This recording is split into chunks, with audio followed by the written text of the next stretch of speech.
नमस्कार प्यारे बच्चों। तो जैसा कि आप जानते हैं हमारे अपने संजय पांडे क्लासेस में रोज़ केमिस्ट्री की पाठशाला हमारी चल रही है। सुबह 8 से 10 हम क्लास 12th की पाठशाला चलाते हैं और 10 से 12 हम 11th क्लास चलाते हैं। 12th में इस समय लिक्विड सॉल्यूशंस चल रहा है और इसका आज हम लेक्चर 10वां करेंगे, लेक्चर नंबर 10।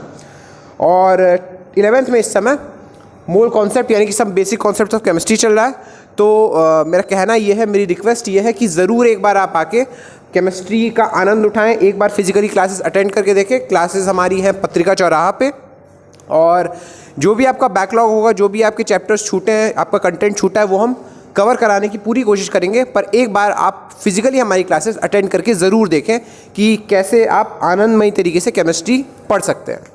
तो आइए भाई, हम अपना लेक्चर शुरू करते हैं। Lecture number 10। पिछले लेक्चर तक हमने पढ़ा है, क्या पढ़ा है भाई साहब? Elevation in boiling point and depression in freezing point. क्या किसी नॉन वोलेटाइल सल्यूट को किसी सॉल्वेंट में ऐड करने से वेपर प्रेशर कम हो जाता है ना? वेपर प्रेशर कम हो जाता है और इफेक्ट क्या आते हैं? भाई बॉइलिंग पॉइंट बढ़ जाता है, फ्रीजिंग पॉइंट घट जाता है। क्या ये तीन चीज़ें अभी तक हमने पढ़ ली हैं? क्या हम इन पे एक आध छोटे मोटे सवाल कर लें? छोटे मोटे के भी मतलब यानी कि हम एलिवेशन इन बॉइलिंग पॉइंट तक सवाल कर चुके थे। डिप्रेशन इन फ्रीजिंग पॉइंट का हमने कोई सवाल नहीं किया था। तो आइए हम डिप्रेशन इन फ्रीजिंग पॉइंट का कोई सवाल कर लेते हैं। आइए जल्दी करिए, जल्दी सभी लोग पेन कॉपी लेके तैयार हो जाएं।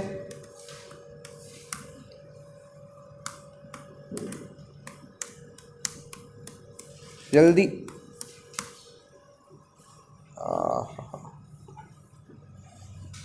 सवाल।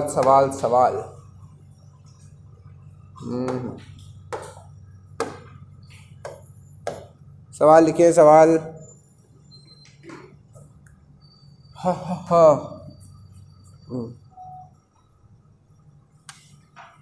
जस्ट अ सेकेंड दोस्तों। What is this? हाँ लिखिए, if freezing point of a solution prepared from,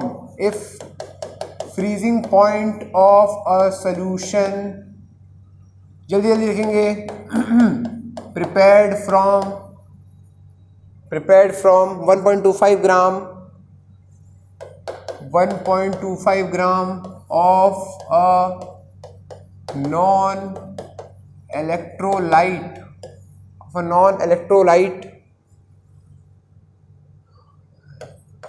and 20 gram of water is 271.9.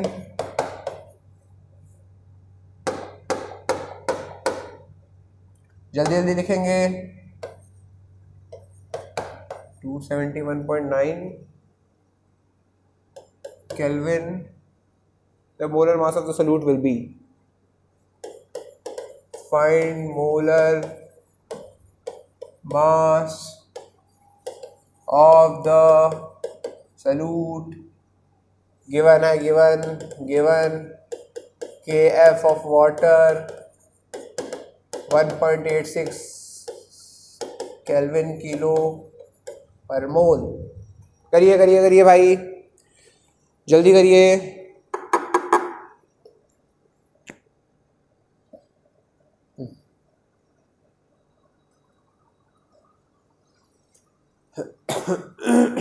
जल्दी करेंगे। कुछ नहीं रखा इन सवाल में, इन सवालों में कुछ नहीं रखा। क्या आपको पता है कि delta T F is equal to K F into M होता है? क्या आप एम निकाल सकते हैं? क्या के एफ गिवन है तो क्या डेल्टा टी एफ निकाल सकते हैं, या जो भी पूछा है वो निकाल सकते हैं? जल्दी करेंगे, करिए।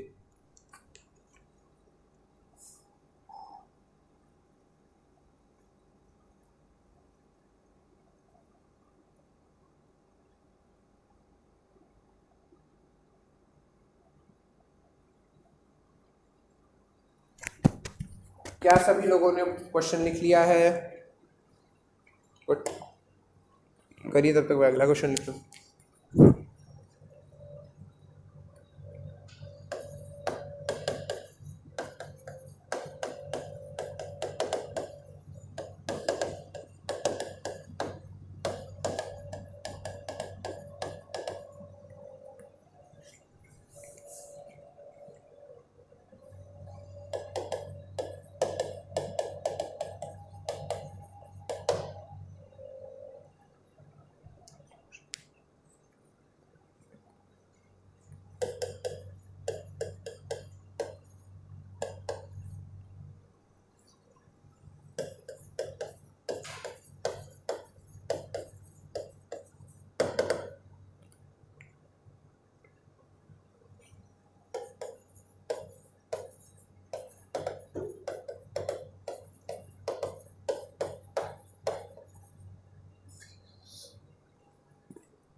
करिए भाई करिए।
क्या हम पहला क्वेश्चन ट्राई करें? पहला क्वेश्चन किसका किसका हो गया? हो गया पहला क्वेश्चन हुआ। आइए क्या हम ट्राई करें या आप कर रहे हैं?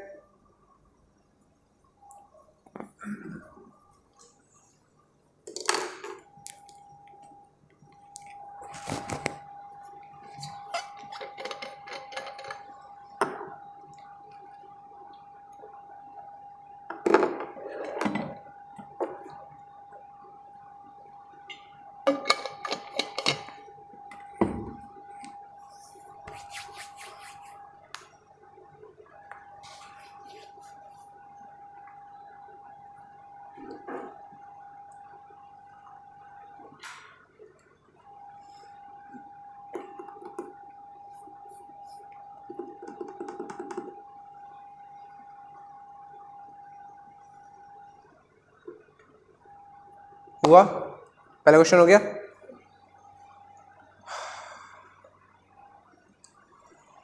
आइए हम बोर्ड पे देखें क्या किया जा सकता है और क्या नहीं। क्या हो गया? एक मिनट, हाँ बताइए। ओ मच्छर बना रहा है। What the hell man? Why are you doing this? मैंने सोचा मैंने इतना क्या लिख दिया। मच्छर। सभी लोग इधर देखें। मारा पीटा जाए क्या उसको? मुझे मन नहीं है सुबह सुबह हिंसा करने का। चलिए इधर देखिए, इधर देखिए, इधर देखिए, सभी लोग इधर देखिए। क्या आपको पता है कि depression in freezing point delta TF is equal to KF into M होता है, where M is the molality number of moles of solute upon mass of solvent in kg। अरे अरे अरे खो गया क्या? तो सुनिए, if the freezing point of a solution prepared from 1.25 gram of non electrolyte को अंडरलाइन किया हुआ है मैंने, वो आपको अभी नहीं समझ में आएगा, अभी आपको या तो आज के लेक्चर के लास्ट तक या तो कल के लेक्चर में आपको समझ में आएगा कि मैंने क्यों अंडरलाइन किया। शब्द याद रखिएगा बस, नॉन इलेक्ट्रोलाइट। तो अगर freezing point of a solution prepared from given mass दिया है भाई, गिवन मास, सॉल्यूट का गिवन मास कितना है 1.25, और क्या मैं इसका मोलर मास x मान लूं 1.25 का गिवन मास है, मोलर मास में x मान लूं, तो क्या 1.25 को x से डिवाइड करने पे नंबर ऑफ मोल्स मिल जाएंगे, number of moles of solute. अरे अरे अरे खो तो नहीं गए। और इस चीज को डिवाइड करेंगे हम मास ऑफ सॉल्वेंट से, मास ऑफ सॉल्वेंट से डिवाइड कर दें इन केजी। कितना ग्राम सॉल्वेंट है 20 ग्राम, 20 ग्राम वाटर को केजी में कन्वर्ट करिए 1000 से डिवाइड करके, क्या हो गया क्या ये हमारी मोलैलिटी आई। और इसका फ्रीजिंग पॉइंट दिया है 271.9 केल्विन। अच्छा जरा मुझे बताइए कि डेल्टा TF क्या होता है, क्या ये होता है TF नॉट माइनस TF, यानी कि it is the freezing point of the solvent minus freezing point of the solution, है ना। तो फ्रीजिंग पॉइंट ऑफ वाटर क्या होता है भाई, water is the solvent here. क्या पानी यहां पे सॉल्वेंट है, अरे पानी है ना सॉल्वेंट। तो वाटर का फ्रीजिंग पॉइंट क्या होता है 0 डिग्री सेल्सियस, उसको केल्विन में क्या बोलेंगे 273 kelvin, 273 kelvin, 273। And what is the freezing point of the solution 271.9। तो क्या इससे हमें डेल्टा TF निकल गया 1.1। तो क्या हमें डेल्टा TF अगर मिल चुका है, क्या हमें KF पता है, अरे बिल्कुल, वाओ, इंटू M। तो M की वैल्यू आ गई 1.1 upon 1.86 and it is equal to, क्या मैं इसको काटू पीटू, ये 1/50, 1/50, ये 50 ऊपर जाएगा, 50 ऊपर गया, ये बन गया 50 इंटू 1.25 अपॉन x। क्या बन गया 50 इंटू 1.25 अपॉन x। अरे खो तो नहीं गए, 50 इंटू 1.25, 12.5 इंटू 5 करिए 12 25 60, 0.5 इंटू 0.5 इंटू 5 2.5, तो 62.5, 50 इंटू 1.25 करिए भाई 62.5, सबका अरे हाँ कि ना 62.5। तो मोलैरिटी की वैल्यू बन गई 62.5 divide by x which is equal to 1.1 divide by 1.86। Solve करिए 1.1 डिवाइड बाई 1.86 बताइए, 1.1 डिवाइड बाई 1.86, 1.1 डिवाइड बाई 1.86 बताइए 0.59। तो x की वैल्यू आ जाएगी 62.5 डिवाइड बाई 0.59। वैल्यू बताइए x की वैल्यू बताइए 62.5 डिवाइड बाई 0.59, 106। क्या आंसर आ रहा है 106, क्या आंसर आ रहा है 106। भाई साहब क्वेश्चन समझ में आया है, पक्की बात है। हमने कुछ नहीं किया, क्या हम डेल्टा TF निकाल सकते थे, freezing point of the pure solvent minus freezing point of solution से, TF नॉट माइनस TF से हम डेल्टा TF निकाल सकते थे, आया ना, है ना। क्या KF हमें गिवन है, KF हमें गिवन है, तो डेल्टा TF अपॉन KF कर देते तो मोलैलिटी की वैल्यू आ जाती, मोलैलिटी की वैल्यू। और हम कैसे निकाल सकते हैं, moles of solute divide by mass of solvent in KG. और क्या हमें mass of given mass of solvent दिया है, क्या मोलर मास हम मतलब x मान सकते हैं, और क्या हमें मास ऑफ सॉल्वेंट दिया है, क्या उसको केजी में कन्वर्ट कर सकते हैं, तो क्या m की वैल्यू आ जाती 62.5 डिवाइड बाई x आई ना, m की वैल्यू, उसको इक्वेट कर देंगे, आंसर आ जाएगा, है ना, है कि नहीं। करी करी करिए, जिसको नहीं समझ में करी करी करी, जिसको नहीं समझ में पूछ ले, एक और बार पूछ ले, प्लीज़ पूछ ले, और जल्दी से लिखेंगे, जल्दी जल्दी, fast, be fast and furious. नहीं यार, ये हर जगह फंसता है ये बाइक।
हो गया हो गया हो गया हो गया हो गया। नेक्स्ट क्वेश्चन ट्राई करिए। देखिए सवाल, देखिए सवाल, सवाल देखिए। सवाल बोल रहा है the cryoscopic constant for acetic acid. अभी तक हम वाटर में डिसॉल्व कर रहे थे सब कुछ, अब सॉल्वेंट हो गया हमारा acetic acid. The cryoscopic constant for acetic acid is 3.6 kelvin kg per mole. The solution of 1 gram of a hydrocarbon in 100 gram of acetic acid freezes at 16.14 degree Celsius instead of the usual 16.60 degree Celsius. यानी कि freezing point of solvent है 16.60 और solution का क्या है 16.14। तो क्या delta TF आ जाएगा? अच्छा, और क्या सॉल्यूट का वेट गिवन है 1 ग्राम? क्या सॉल्वेंट का वेट गिवन है 100 ग्राम?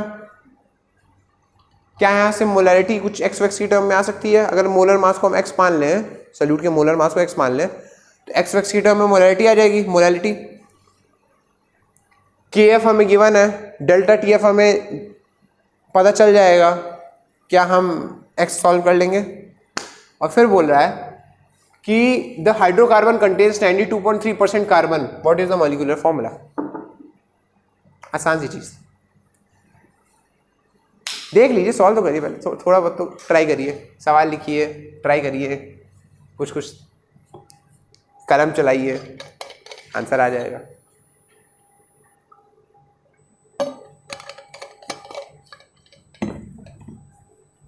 ट्राई करिए भाई साहब, प्लीज भाई साहब।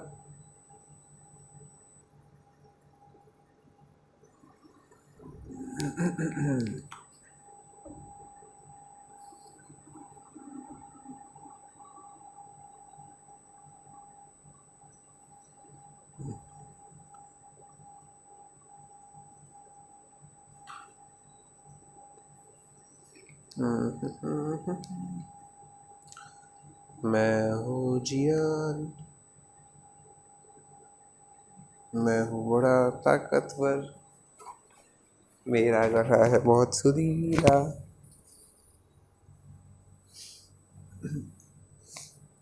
मेरी आवाज़ से सब लोग हो जाते हैं मदहोश, ऐसा ही कुछ था ना। मैंने बहुत बचपन में देखा था, तो अब मुझे अच्छे से याद नहीं है। जल्दी ट्राई करेंगे,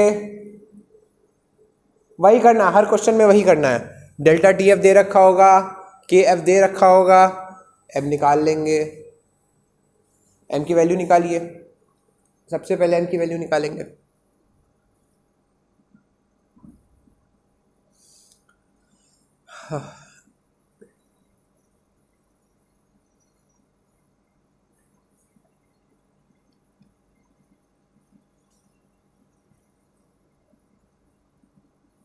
अच्छा लग रहा है देख के। एक ज़माना होता था जब हम भी पाउच या बॉक्स यूज़ किया करते थे, फिर क्लास 9 से सब बंद। अरे क्लास 9 से फिर ये देखो, आज तक भी यही आता था। जेब में पेन होती है। अब खुशकिस्मती थी कि आज तक हुई नहीं है, हो जाती तो फिर दिक्कत हो जाती। या तो बैग में पेन रहती है तो जेब में। But I need this now, मुझे ज़रूरत महसूस होती है।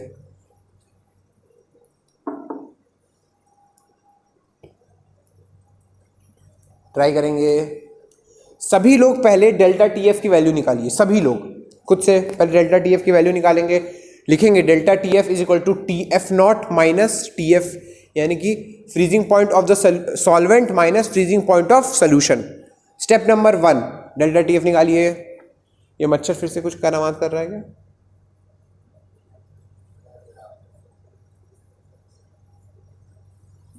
मच्छर बहुत, कुछ नहीं बोलूँगा अभी। है हिंसा कर दिया जाए? अरे यार ये तो बहुत छोटा है। मैंने मार दिया। हाथ धोना पड़ेगा।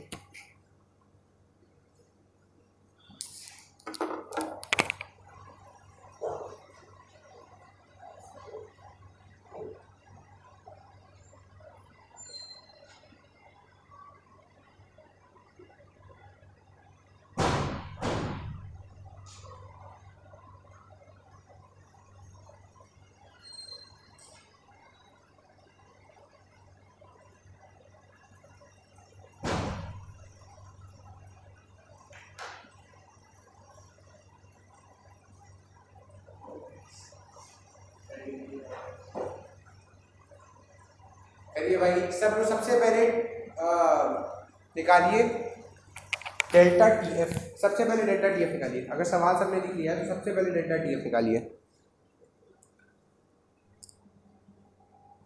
Step number 1, delta T F calculate करें।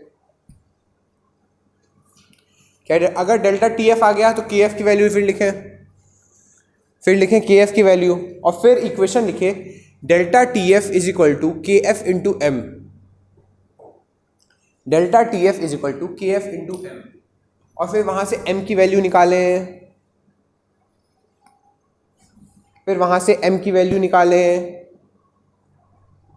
जल्दी निकालें। उस्मान, डेल्टा टी एफ निकल गया।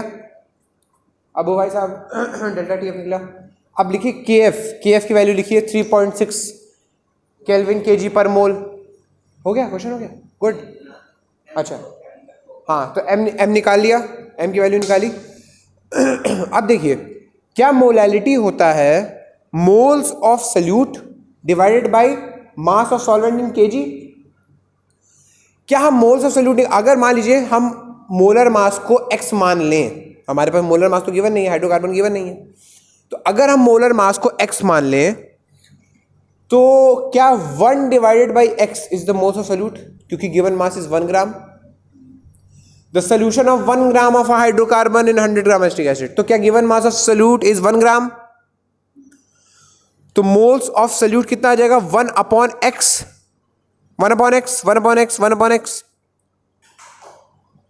Divide by mass of solvent in KG.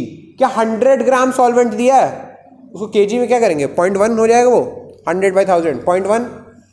तो लिखिए मोलैलिटी की वैल्यू लिखिए, 1 upon x divide by 100 by 1000,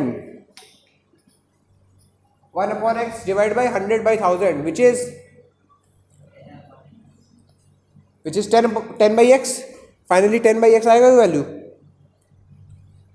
उसको मोलैलिटी की वैल्यू के इक्वल कर दीजिए, आंसर आ गया, x आ गया। नहीं रुकिए, अभी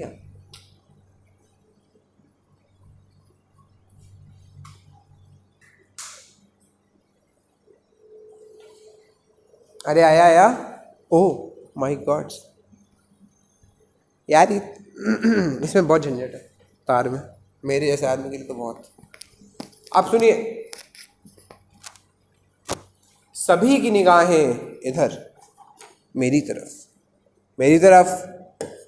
तरफ। क्या पहले स्टेप में हमने डेल्टा टी एफ निकाला है, which is TF0 minus TF which is 16.60 minus 16.14, क्या वैल्यू आई? 0.46, ठीक है, ये आ गई डेल्टा TF की वैल्यू। ना डेल्टा TF की वैल्यू आ गई तो क्या KF की वैल्यू हमें गिवन है 3.6 केल्विन kg पर मोल, और हमें पता है कि delta TF is equal to KF into M होता है, तो क्या हम यहाँ से M की वैल्यू लिख सकते हैं delta TF by KF। Delta TF क्या हो जाएगा? अरे अभी तो निकाला था 0.46 divide by 3.6, 0.46 divide by 3.6, value बताइए।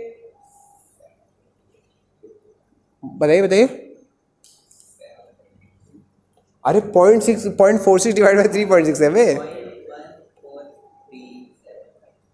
0.1437। हाँ ठीक है, इतना काफ़ी है। 0.1437 ये आ गई M की वैल्यू, मोलैलिटी की वैल्यू आई है, देख लीजिए। यहाँ तक किसी को कोई भी समस्या है तो बताइए। मोलैलिटी की वैल्यू आई है। अब सुनिए, मोलैलिटी होता है मोल्स ऑफ सल्यूट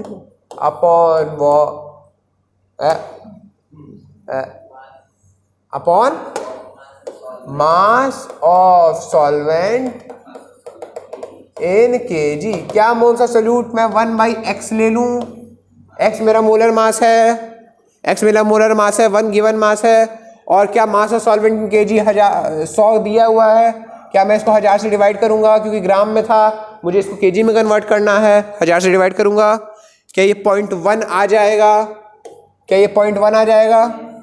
और ये क्या, ये 0.1 ऊपर जाएगा तो ये 10 बन जाएगा, 10/x। फाइनल मोलैलिटी 10/x आएगी। और ये 10/x अभी हमने देखा था पीछे वाले पेज पे, देखिए कि दिस वॉज 0.1437, तो 10/x is equal to 0.1437। x की वैल्यू 10/0.1437 क्या आई? x की वैल्यू बताइए, मोलर मास की वैल्यू बताइए। 10/0.1437 मोलर मास की वैल्यू बताइए।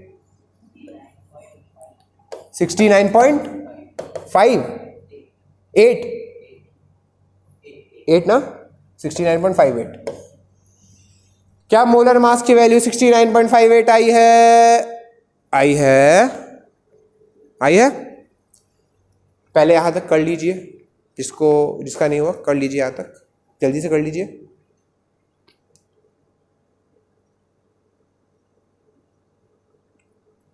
करिए भैया,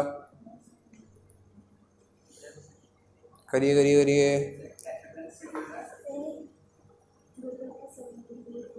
क्या? एक मिनट उस्मान, क्या 78 आंसर आ रहा मतलब?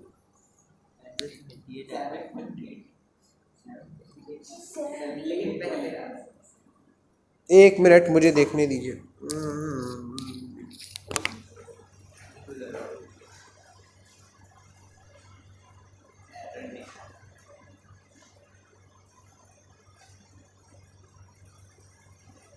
एक्स की वैल्यू क्या आ रही है? 36। एक मिनट, ये 3.6 है, 36 हो गया, ठीक है। 34 मैंने क्या किया? मैंने कुछ गलत किया है क्या? वो वैल्यू गलत लग रही है, 0.1437। अब इसको भी तो बतायो। सही होगा, लेकिन जो आप लोग लिखे हैं शायद उसमें कोई गड़बड़ है। लिखने में कोई गड़बड़ हुई है? हाँ ठीक है, 78 रुको बे, मुझे चेक करना, रुको, लेट मी चेक। 0.27 कौन बताया मुझे? कौन बताया? दिखा रहा है, कैलकुलेटर गलत दिखा रहा है। रुको, मुझे तुम्हारा अपने फॉल्टी कैलकुलेटर से कैलकुलेट कर रहे, रुको मुझे कैलकुलेट करने दो। देखो भाई, देखो देखो, यहाँ से पॉइंट लगाते हैं, पॉइंट ये होता है 4, ऐसे करके बना है 4, ये होता है 6 उल्टा 9, डिवाइड, ये डिवाइड का सिंबल है 3.6, ठीक है, 0.127। और इसके आगे वो भी मेरे को बोल रहा है 0.14375। मैं बोला अरे यार शिशिर भैया, आप सब कुछ करके मेरे को कैलकुलेशन गलत, वो भी कैलकुलेटर से आदमी गलत बताया है। इसके लिए अलग टैलेंट चाहिए भाई। मतलब एक इंसान होता है ना कि हमारे इतने भोंदू बच्चे थे, अभी एग्जाम था कुछ टाइम पहले, महीने भर पहले, मई में एग्जाम चल रहा था, महीने भर क्या पहले, अभी 20-25 दिन पहले। तो कुछ बच्चे होते थे वो सुबह ही जाते थे, मतलब जैसे सबको अपनी सीट तो पता ही होती है कहाँ बैठना है, सुबह ही जाएंगे एग्ज़ाम हॉल में, अपनी सीट पता है, परमानेंट मार्कर लेके जाएंगे और अपने डेस्क पे जितना हो सकेगा छोटी छोटी राइटिंग में सब छाप आएंगे, ठीक है, जितना हो सकेगा छाप आएंगे। फिर नंबर उनके कितने आ रहे हैं, 5, 10। अबे तुम्हारे मतलब जो उन्होंने छापा है 60 नंबर के पेपर में से 50 नंबर का तो आया ही है, वो तो कॉपी नहीं कर पाए वो। मतलब उनके पास डेस्क पे पूरी चीज़ें लिखी हुई है, उसको बस उनको छापना है पेपर में, वो तो कॉपी नहीं कर पाए, वो तो गलत लिख रहे हैं। प्रोफेसर भी क्या सोचेगा भाई, कम से कम देख के तो गलत मत करो।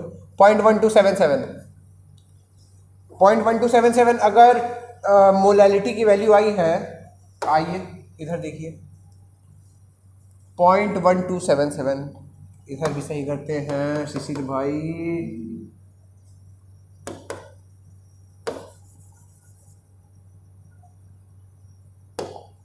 पॉइंट 12, अरे यार पूरा ही मिटाओ, इससे मैं क्यों आधा आधा मिटा रहा हूँ, बट 1277 अब मैं खुद ही से कैलकुलेशन करूँगा। मैं अब निकालूंगा ना, मैं निकालूंगा 10 डिवाइडेड बाई 0.1277, अरे तो 78 आ रहा है। आप क्या बता रहे थे? विश्वास ही नहीं है मुझे। x की वैल्यू आई, x की वैल्यू आई आ गई, यानी कि हमारा मोलर मास आ चुका है। अब सुनिए, अब अगला तो बस मोल कॉन्सेप्ट का सवाल है, जो अगला पार्ट है सवाल का वो मोल कॉन्सेप्ट का है, जो आप क्लास 11 में पढ़ के आए हैं। फिर भी मैं आपको बताऊंगा। अरे ये जो सवाल होता है ना कि hydrocarbon contains 92.3% of carbon, what is the molecular formula, और ये सब मोल कॉन्सेप्ट के सवाल है, ये हमारे सवाल भी नहीं है। अब सुनिए, हाइड्रोकार्बन जो है, हाइड्रोकार्बन इन जनरल उसका फॉर्मूला क्या होता है, CXHY। क्या होता है? Hydrocarbon made up of 2 elements, hydrogen and carbon, formula CXHY। क्या हमें इसका मोलर मास पता है? क्या हमें इसका मोलर मास पता है? ओके, अगर मोलर मास हमें पता है तो हमें पता है कि 92.3% इसमें कार्बन है। क्या है? 92.3% कार्बन। तो सबसे पहले मैं क्या कर रहा हूं, मैं इसके मास का 92.3% निकालूंगा। निकालूं तो मास ऑफ कार्बन, क्या लिख दिया मैंने,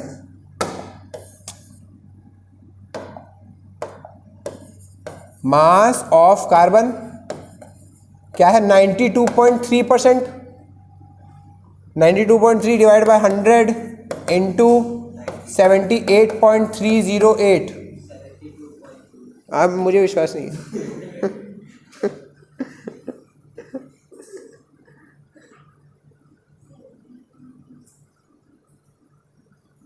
दिस इज 72.278। 72.278। अब सुनिए सुनिए, इधर देखिए,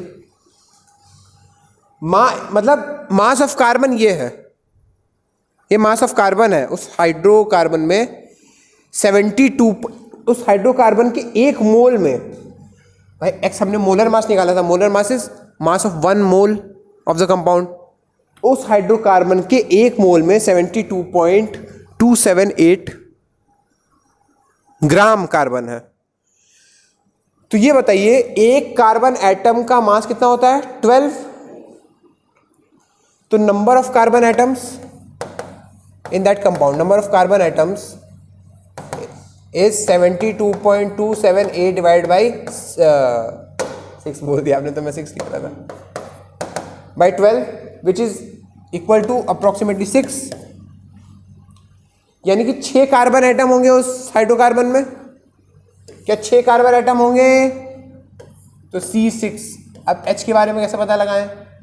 अरे भैया, अगर C6 है, C6 है तो 78 माइनस 72 करिए, 6। हाइड्रोजन का मास कितना बना? 6। और एक हाइड्रोजन एटम का मास कितना होता है? 1। तो 6/1 6। समझ में आया है? नहीं आया है? सुनिए, 2 ही एलिमेंट प्रेजेंट है इसमें हाइड्रोकार्बन में, कार्बन हाइड्रोजन। टोटल एक मोल का मास 78 आया है, 78.3।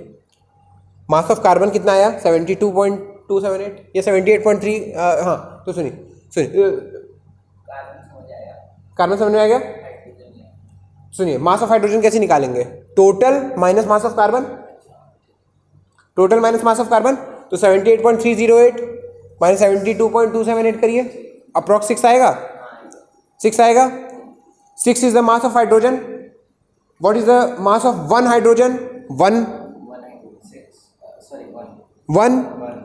तो नंबर ऑफ हाइड्रोजन एटम, मास जो उसका मास है कंपाउंड में, डिवाइड बाई एक का मास, तो number of hydrogen atom 6, number of carbon atom 6, number of hydrogen atom 6। What is the molecular formula? C6H6 benzene. अरे अरे अरे अरे, खो तो नहीं गए? पक्की बात है? परसेंट से निकाला है, बताइए कैसे निकाला है? पहले तो हाइड्रोजन का परसेंट 100 में से माइनस कर दिया। हाँ, तो सही है, सही है, सही है, गुड। ये एम्पिरिकल फार्मूला आया CH। गुड, एम्पिरिकल फॉर्मूला भी निकाल लिया, गुड गुड गुड। अभी तो एम्पिरिकल फॉर्मूला निकालने में कुछ होता थोड़ा है। C6H6 है, कॉमन नंबर से डिवाइड करो, 6 यहाँ पे कॉमन नंबर है, कॉमन नंबर से डिवाइड करो, एम्पिरिकल फॉर्मूला आ गया CH। अरे रे रे रे, सब लोग यहीं पे हैं? बहुत कठिन सवाल हो गया क्या? नहीं ना? नहीं ना?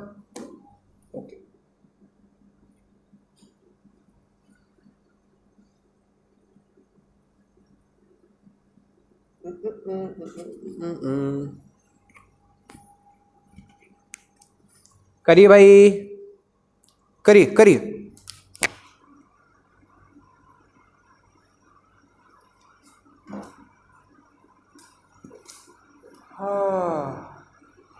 What a busy day।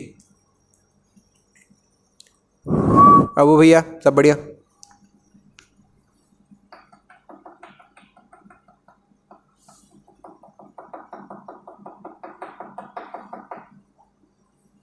ये हो जाए फिर एक होमवर्क लेंगे आप, क्योंकि अभी हमारे पास वो सवाल हम डिस्कस करने लगे तो हमारे और 15 मिनट जाएंगे और फिर हम नया टॉपिक नहीं पढ़ पाएंगे। तो आप होमवर्क लेंगे, जल्दी से कुछ सवाल नोट करिए। सवाल है कि 2 molal, this is not Zn, this is 2 molal. मेरी राइटिंग दिन ब दिन बहुत खराब होती जा रही है। 2 molal aqueous solution of urea, 2 molal aqueous urea solution, क्या हो गया? NH2CO NH2 NH2CO NH2 this was the first organic compound made. यहीं से ऑर्गेनिक केमिस्ट्री स्टार्ट हुई थी। अमोनियम साइनाइड से यूरिया बनाया गया था, वोलर नाम के साइंटिस्ट ने बनाया था, और उसने बर्जीलियस की हाइपोथेसिस। बर्जीलियस क्या मानता था? बर्जीलियस मानता था कि जो भी लिविंग सब्सटेंस होते हैं, हम सब हाइड्रोकार्बन ही तो हैं, जो भी लिविंग सब्सटेंसेस होते हैं उनमें एक वाइटल फोर्स होता है, दैवीय शक्ति होती है। और जो कंपाउंड्स बनते हैं, जो भी कंपाउंड्स पाए जाते हैं नेचर में, वो दैवीय शक्ति से बनते हैं। वाइटल फोर्स थ्योरी उसको बोलते थे, बर्जीलियस से मानता था। फिर वोलर आया लैब में एक दिन अमोनियम साइनाइड पे कुछ रिएक्शन कर रहा था, तो उसको हीट कर दिया। तो उसने थोड़ी देर बाद देखा कि NH4CNO अमोनियम साइनेट ये हीट होकर रीअरेंज हो गया NH2CO NH2 में। और यूरिया सबको पता था, बहुत प्रचलित ऑर्गेनिक कंपाउंड है, खेतों वेतों में एज ए फर्टिलाइजर वगैरह यूज किया जाता है। तो बोले साला यूरिया बन गया। पहले तो उसको पैरों के नीचे जमीन खिसक गई कि यूरिया कैसे मैंने बना दिया, भगवान तो हो नहीं सकता मैं। फिर उसको भी लगा हाँ अपुनिच भगवान है।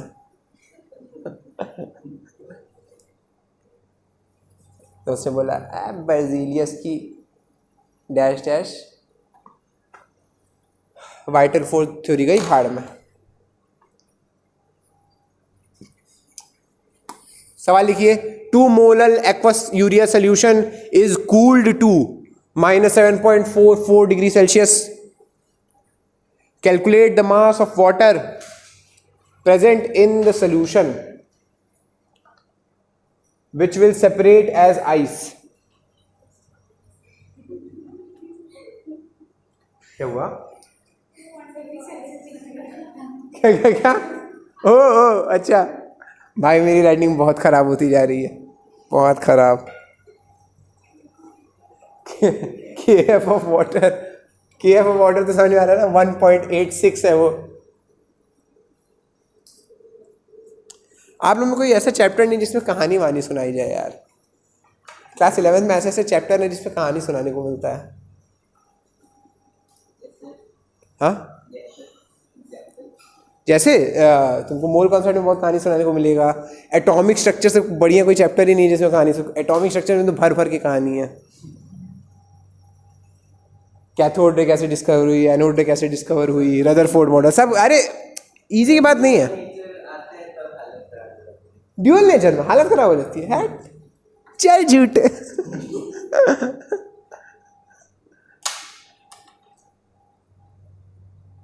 क्या ये मच्छर ज्यादा मेरे साथ वो कर रहा है क्या, छेड़खानी?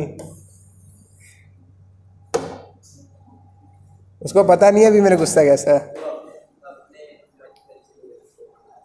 अरे यार सिर्फ क्या बोल दिया भाई तुम?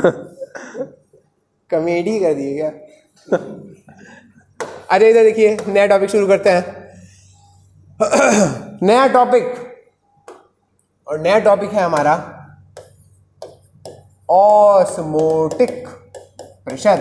हेडिंग डाल लीजिए, ऑस्मोटिक प्रेशर। हेडिंग डालेंगे ऑस्मोटिक प्रेशर।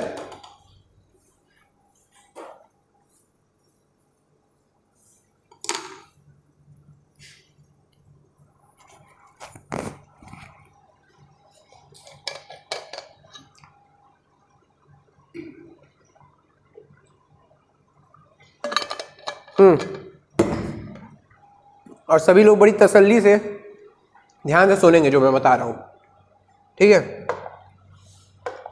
जो भी हमने अभी तक प्रॉपर्टीज पढ़ी हैं, हमने 3 प्रॉपर्टी पढ़ी हैं। Elevation, relative lowering of vapour pressure, elevation in boiling point, depression in freezing point. उन तीनों का ही रूट कॉज क्या था कि जब हम किसी सॉल्वेंट में नॉन वोलेटाइल सोल्यूट ऐड करते हैं तो उस सोल्यूशन का वेपर प्रेशर कम हो जाता है। यहां पे भी वही चीज है। सुनिए,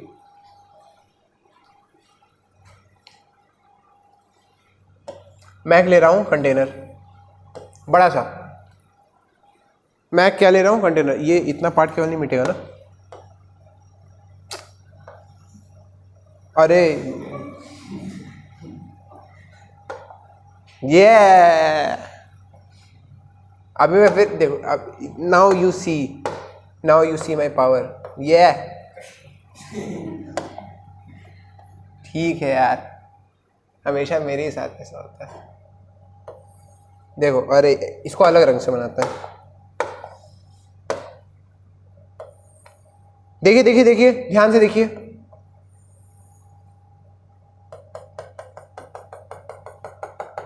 क्या मैंने ड्राइंग अच्छी बनाई? हाँ।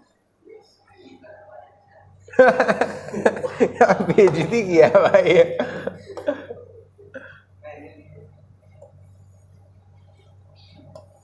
तुरंत एकदम बेइज्जती कर दिया भाई मेरी। अब खराब लग रहा है। हाँ, सूट के लग रहा भाई। घंटे क्या क्या? एलवी क्या होता है फिर? ब्रांड होता है। एलवी कहाँ डालूं? कहाँ डालूं? सूटकेस पे एलवी? अरे यार, यही कराओ तुम। अब सुनिए सुनिए सुनिए सुनिए, इधर देखिए, इधर देखिए।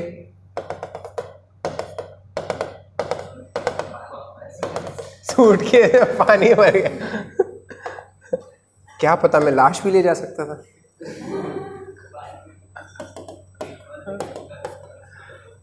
सुनिए सुनिए, इधर इधर ध्यान दीजिए। समझिए कि ये दो कंटेनर है, मतलब एक कंटेनर है, उसमें मैंने बीच में एक पार्टीशन कर रखा है, ठीक है। ये एक ही कंटेनर है, उसमें मैंने बीच में एक पार्टीशन कर रखा है। एक साइड पे है प्योर सॉल्वेंट। क्या ये आपको प्योर सॉल्वेंट दिख रहा है? ये प्योर सॉल्वेंट है। और एक साइड पे है सॉल्यूशन, मतलब इसमें कोई नॉन वोलेटाइल सॉल्यूट एडेड है। तो एक साइड पे है सॉल्यूशन, एक साइड पे है प्योर सॉल्वेंट, ठीक है। अच्छा, अब ये जो बीच में पार्टीशन है, ये केवल और केवल मान लीजिए कि किसी चीज को पास करना है बीच में से, तो ये जो पार्टीशन है ये केवल अलाउ करेगा सॉल्वेंट मॉलिक्यूल्स को पास करने के लिए। ये जो पार्टीशन है ये केवल अलाउ करेगा कि सॉल्वेंट मॉलिक्यूल इससे पास कर सकते हैं, सोल्यूट मॉलिक्यूल इससे पास नहीं कर सकते, केवल सॉल्वेंट मॉलिक्यूल। अच्छा, कोई भी चीज फ्लो कब करती है? फ्लो मतलब जैसे मान लीजिए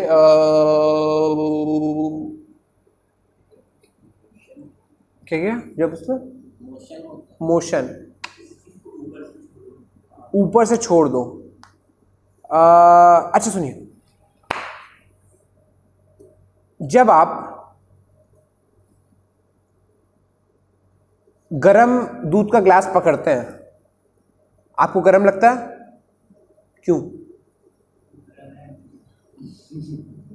रीजन क्या? एलिवेशन। एलिवेशन के कारण क्या जनरेट है? कोई कुछ चीज में डिफरेंस? हाँ हाँ, एक मिनट, ये कुछ बोल रहे हैं एक्सपेंड, आप कुछ एक फॉर्म मतलब फिनोमिनन बोल रहे हैं, एक्सपेंशन कुछ। मैं कुछ बोल रहा हूं कि क्या कंडक्शन होता है? अबे हीट का कंडक्शन होता है ना। अभी गर्मी के दिन है, जैसे कई जगहों पे वो होता था, कई जगहों पे स्टील वाली चेयर्स बनी होती हैं, जैसे हॉस्पिटल में जाओ तो स्टील वाली चेयर्स बनी होती हैं। तुम ठंडी में उनके ऊपर बैठ जाओ, क्या शानदार ठंडी लगती है। सब कुछ ठंडा हो जाता है भाई, सब कुछ ठंडा हो जाता है। अच्छा, गर्मी के दिनों में बैठ जाओ उन पे, शानदार गर्मी भी लगती है। क्यों फील हुआ हमें वो? कंडक्शन। क्या हमारी बॉडी एट लो टेम्परेचर थी? क्या वो बॉडी एट हाई टेम्परेचर थी गर्मी के दिन में?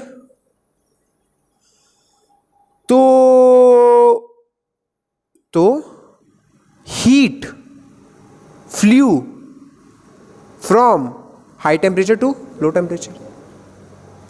कोई भी चीज जब फ्लो करती है तो वो हाई से लो की तरफ फ्लो करती है। कोई भी चीज़ जब फ्लो, क्या पढ़ा पढ़ा लग रहा है, हो सकता है, पता नहीं। कोई भी चीज़ जब फ्लो करती, अब कंडक्शन, सिंपल कंडक्शन है बे। मान लो वही चीज़ है कि मान लो तुमने अपने खाने के प्लेट में वो रखा, चम्मच रखा है, उस प्लेट में गरम सब्जी डाल ली, वो चम्मच भी गर्म हो जाएगा कि नहीं गर्म हो जाएगा कुछ देर बाद? स्वाभाविक सी बात है। ये होता है कंडक्शन। कंडक्शन कैसे हो रहा है? Heat flows from high temperature to low temperature. और हीट क्या, कुछ भी दुनिया में हाई से लो की तरफ फ्लो करता है। कुछ भी कहाँ फ्लो करता है? हाई से लो की तरफ। And same is with pressure. क्या प्रेशर भी हाई से लो की तरफ होगा? कोई भी चीज हाई प्रेशर से लो प्रेशर की डायरेक्शन में मूव करेगी। कोई भी चीज हाई प्रेशर से लो प्रेशर की डायरेक्शन में मूव करेगी, है ना, है ना, है ना? अरे या तो अच्छा, तुम लोग का वो चैप्टर ही हटा दिया था, वो फ्लूइड वाला, फ्लूइड, हाँ वही जिसमें हाइड्रो, वो पूरा हटा दिया था तुम लोग ना। अरे फ्लूइड प्रेशर में कुछ प्रेशर वैशर कुछ नहीं पड़ा, कुछ छोड़ छोड़। अच्छा जो मैं समझा रहा हूँ समझो, भाई मैं फिजिक्स की बात कर रहा हाँ हाँ ये सब पढ़ा है, तो उसमें पढ़ा ना भाई, प्रेशर हाई डायरेक्शन, मतलब हाई प्रेशर से लो प्रेशर सब कुछ जाता है, ऐसा कुछ पढ़ा है? नहीं नहीं, छोड़ो छोड़ो छोड़ो। तुम बस मेरी मानो कि कुछ भी ट्रैवल कर रहा है वो हाई से लो की तरफ ट्रैवल करेगा। यानी कि अगर कोई भी चीज़ होगी उसको मूव करना होगा तो क्या वो हाई प्रेशर से लो प्रेशर की तरफ मूव कर सकता है? अब बस मेरी बात ध्यान से सुनते जाइएगा। अब मेरी बात ध्यान से सुनिए। प्योर सॉल्वेंट का प्रेशर मैं P0 मान रहा हूं, सॉल्यूशन का प्रेशर मैं PS मान रहा हूं। कौन सा ज़्यादा होगा, P0 या PS? कौन सा ज़्यादा होगा, P0 या PS? कौन सा ज़्यादा होगा, P0 या PS? कौन सा ज़्यादा होगा, P0 या PS?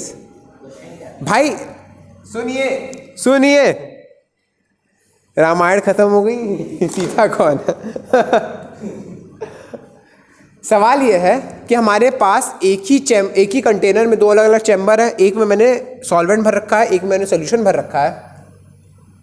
मैं बोल रहा हूं कि इस सॉल्वेंट का वेपर प्रेशर P0 है, इस सॉल्यूशन का वेपर प्रेशर PS है। तो कौन ज्यादा होगा, P0 या PS? भाई अभी तक हम क्या पढ़ते आ रहे हैं, जब हम किसी सॉल्वेंट में कोई नॉन वोलेटाइल सॉल्यूट ऐड कर रहे हैं तो उसका वेपर प्रेशर घट जा रहा है, यही तो पढ़ते आ रहे हैं ना। तो ऑब्वियसली P0 ज़्यादा बड़ा होगा, PS कम होगा। तभी तो हम relative lowering of vapour pressure पढ़ते हैं, P0 minus PS upon P0, mole fraction of solute, P0 minus PS upon PS, moles of solute bye moles of solvent. अरे पढ़ते हैं कि नहीं पढ़ते हैं? रिलेटिव लोअरिंग, लोअरिंग सब कुछ पढ़ते हैं ना। तो क्या यहाँ पे ज़्यादा प्रेशर है? क्या यहाँ पे ज़्यादा प्रेशर है? क्या यहाँ पे कम प्रेशर है ना? क्या यहाँ पे एक प्रेशर डिफरेंस क्रिएट हो चुका है? क्या यहाँ पे एक प्रेशर डिफरेंस क्रिएट हो चुका है? The movement of solvent molecules through a semi permeable membrane, the movement of solvent molecules through a semi-permeable membrane from high pressure region to low pressure region is called osmosis. The movement of solvent molecules from high pressure region to low pressure region across a semi-permeable membrane is called osmosis. अब सुनिए जो मैंने बोला, किसका movement हो रहा है? Solvent molecules. मैंने क्या बोला था कि ये जो इसको मैंने क्या बोला था, पीले पीले वाले को क्या बोला था? अरे वो उसके पहले क्या बोला था? उसके पहले क्या बोला था? अबे यार डिवाइड, अरे कुछ तो मैंने बोला था ना शब्द। हाँ ये अच्छा आइडिया है। अरे जो भी है, इसको बोलते हैं semi permeable membrane. Semi permeable membrane वो चीज़ होती है कि परमिएबल है। परमिएबल समझते हैं आप, कि चीज़ों को अलाउ करे अपने थ्रू पास होने पे। पर समस्या क्या है एक सेमी परमिएबल मेम्ब्रेन से कभी भी सॉल्यूट के पार्टिकल पास नहीं होंगे। सॉल्यूट के पार्टिकल बड़े होते हैं एज कंपेयर टू सॉल्वेंट। तो कभी भी सॉल्यूट के पार्टिकल सेमी परमिएबल मेम्ब्रेन यानी कि एसपीएम से पास नहीं होंगे। हमेशा केवल क्या पास होंगे? सॉल्वेंट के पार्टिकल। ठीक है, तो केवल कौन पास होगा एसपीएम से? सॉल्वेंट के पार्टिकल। तो the movement of solvent particle from high pressure region to low pressure region across a semi permeable membrane is called osmosis. ये जो प्रोसेस होती है कि भाई यहां पे हाई प्रेशर क्रिएट हो चुका है, यहां पे लो प्रेशर क्रिएट हो चुका है, जितने तूफान वगैरह आते हैं सब इसी से तो आते हैं। High pressure low pressure geography में नहीं पढ़ा? पढ़ा है? बायोलॉजी में भी ऑस्मोसिस पढ़ा होगा, नाइन्थ में ना। अरे कभी रात में किशमिश भिगोई है, उसको फूलते हुए देखा है? किशमिश सब लोग जानते होंगे, किशमिश किशमिश खाए भी होंगे। मतलब उस्मान तो किशमिश है एक तो। अरे यार आप समझाओगे? किशमिश को पानी में भिगो दीजिए, छोड़ दीजिए 1-2 घंटे। क्या वो स्वेल कर जाती है, फूल जाती है? क्यों? वाई? Because of osmosis. उसके बाहर सॉल्वेंट ही सॉल्वेंट है, बहुत सारा सॉल्वेंट है, उसके अंदर कुछ नहीं है। तो क्या सॉल्वेंट ही सॉल्वेंट होने से बाहर प्रेशर ज्यादा है, अंदर कुछ नहीं है तो अंदर प्रेशर नहीं है, कम है बहुत? तो क्या solvent flows from high pressure reason यानी कि बाहर टू लो प्रेशर रीजन यानी कि अंदर? तो सॉल्वेंट फ्लो होकर अंदर चला जाता है, किशमिश स्वेल कर जाता है ना? क्या? हाँ, अबे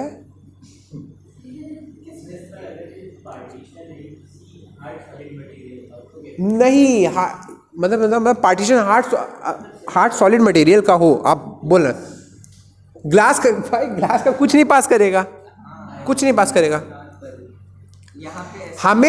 हमें एक ऐसा मेम्ब्रेन लेना है, एक सेमी परमिएबल मेम्ब्रेन का फंक्शन ही यही होता है कि केवल वो सॉल्वेंट पार्टिकल के मूवमेंट को अलाउ करे, सॉल्यूट पार्टिकल के मूवमेंट को अलाउ ही ना करे। अगर मान लीजिए हम कुछ ऐसा ले लें कि वो किसी के मूवमेंट को अलाउ नहीं कर रहा, फिर नहीं होगा ऑस्मोसिस, नहीं होगा फिर।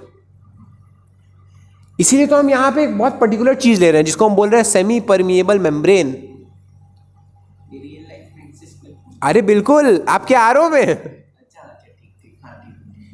आपके आरओ में अभी हम पढ़ेंगे कैसे होता है।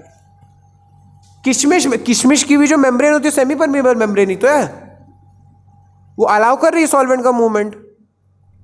और कहाँ ऑस्मोसिस लगता है? अचार बनते हुए कभी देखा आम का अचार? अबे फिंगर में नहीं बे, वो थोड़ा ना, वो अलग चीज़ है, वो अलग चीज़ है। आम का अचार बनाते समय आम को नमक में डालते हैं, नमक ताकि वो पानी छोड़ दे। भाई अगर कहीं से भी मॉइस्चर ट्रैप रह गया अचार में, तब तो अचार बहुत जल्दी खराब हो जाएगा। अचार को लंबे समय तक स्टोर करने के लिए मम्मी लोग क्या करती हैं? सबसे पहले आम को सुखाती हैं अच्छे से धूप में, फिर बन जाने के बाद उसमें नमक डाला जाता है ताकि वो पानी छोड़ दे। वो ऑस्मोसिस की प्रक्रिया है। हाँ, पानी छोड़ दे मतलब उसको कैसे तो करते हैं यार, रुको मेरे को अच्छे से याद नहीं है, मैंने बनते हुए देखा था घर पे।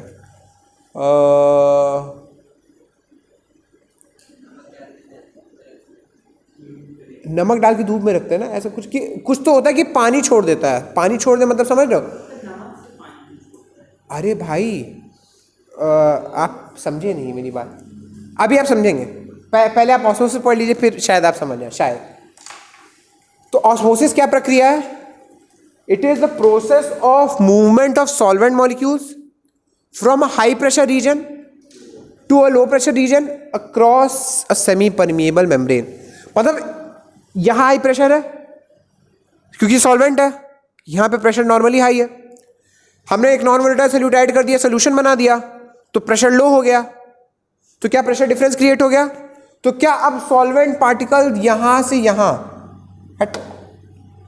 क्या सॉल्वेंट पार्टिकल्स यहां से यहां, यहां से यहां, यहां से यहां इसके अक्रॉस मूव करेंगे? और कब तक मूव करेंगे? जब तक दोनों साइड का प्रेशर बराबर ना हो जाए तब तक मूव करेंगे। कब तक मूव करेंगे? जब तक दोनों साइड का प्रेशर बराबर ना हो जाए तब तक मूव करेंगे। ठीक है, तो ये जो मूवमेंट हो रही है इसी को हम क्या बोलते हैं? ऑस्मोसिस। फिर से बोलिए, osmosis is the movement of solvent molecules from high pressure region to low pressure region across semi permeable membrane. अब कुछ कुछ किताबों में क्या लिखा रहता है? Osmosis is the movement of solvent molecules from pure solvent to solution, from pure solvent to solution. पर ये आधी अधूरी डेफिनेशन है। मान लीजिए मैंने दोनों तरफ सोल्यूशन ले लिया, तब क्या ऑस्मोसिस नहीं होगी? होगी, अगर प्रेशर डिफरेंस रहा तो। अगर प्रेशर डिफरेंस रहा तो तब भी ऑस्मोसिस होगी। फिर कैसे होगी? वही high pressure region to low pressure region. भाई सोचिए, अगर सेम मान लीजिए सेम सॉल्वेंट का सोल्यूशन है। सुनिएगा, मैं आपको एग्जांपल लेके दिखाता हूँ। मान लीजिए कंटेनर है, वही हमारा एक सेमी परमिएबल मेम्ब्रेन है। ठीक है, हमने मान लीजिए पानी, चीनी पानी लिया, यहाँ पे चीनी पानी है, चीनी प्लस पानी, और यहाँ पे नमक प्लस पानी है। हाँ, चीनी पानी नमक पानी।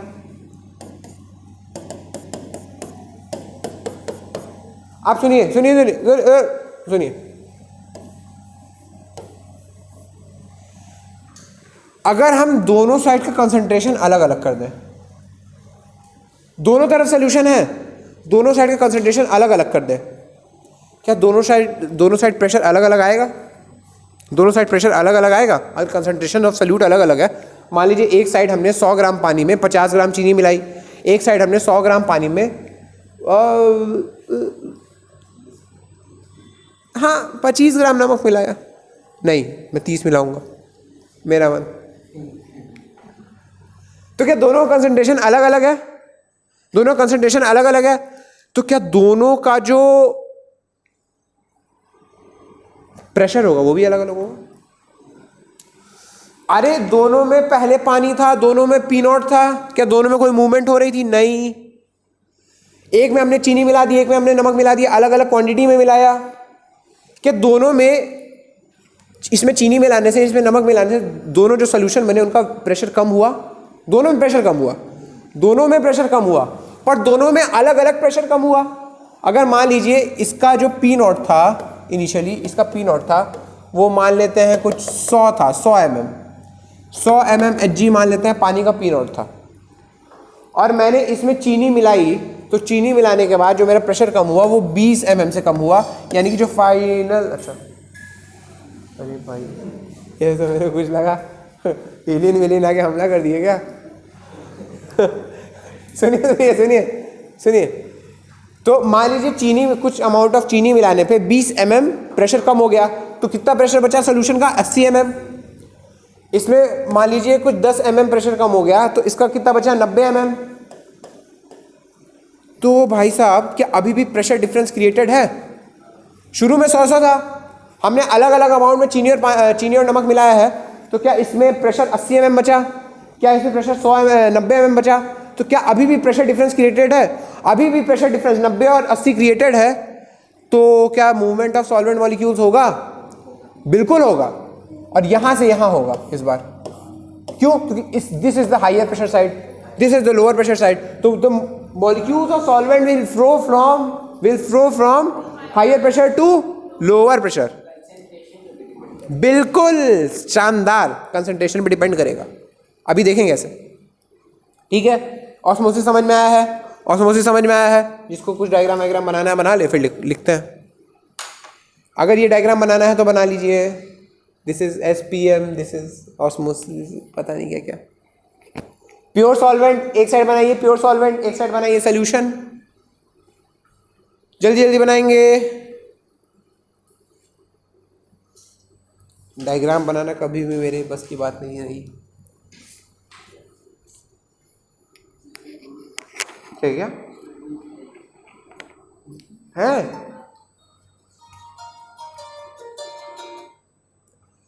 कौन सी टूल है बे? ये अबे, ये तो क्लियर करने को बोल रहा। अच्छा ये, oh nice, this is good for me. इसको यूज करेंगे कभी।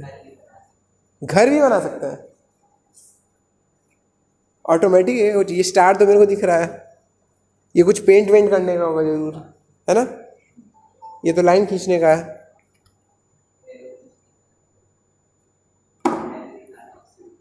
एरो, अच्छा अच्छा दिखा भी सही। एक मिनट, क्या है?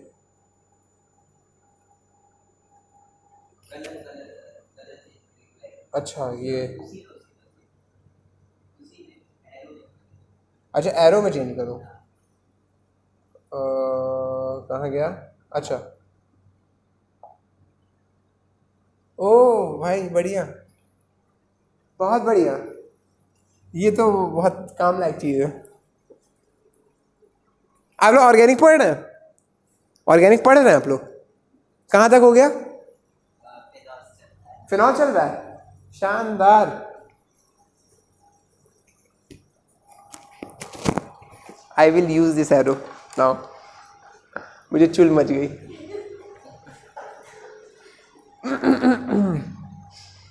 फिनॉल का रिडक्शन पढ़ लिया? रिडक्शन पढ़ा? जिंक पाउडर से फिनॉल को रिड्यूस कराते हैं तो क्या बनता है?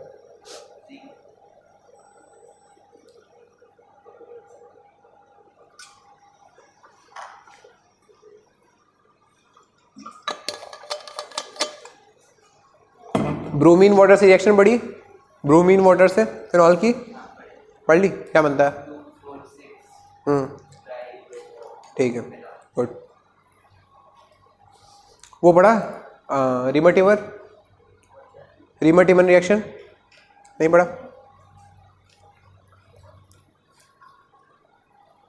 पढ़ लेंगे, पढ़ लेंगे। अच्छा ये हुआ, ये हुआ, ये फिगर बना, फिगर बना। लिखिए लिखिए, जिसको भी लिखना हो लिखे।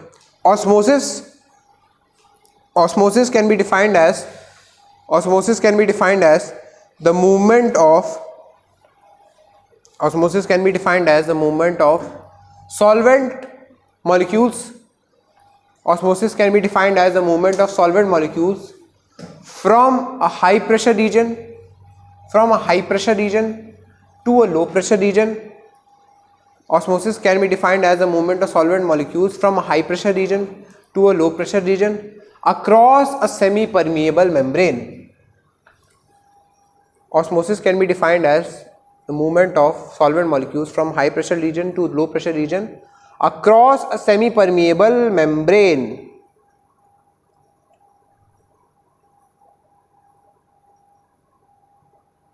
What is a semi-permeable membrane? ये भी लिख लीजिए, semi-permeable membrane, SPM. It is a substance which allows, it is a substance which allows selective movement of particles.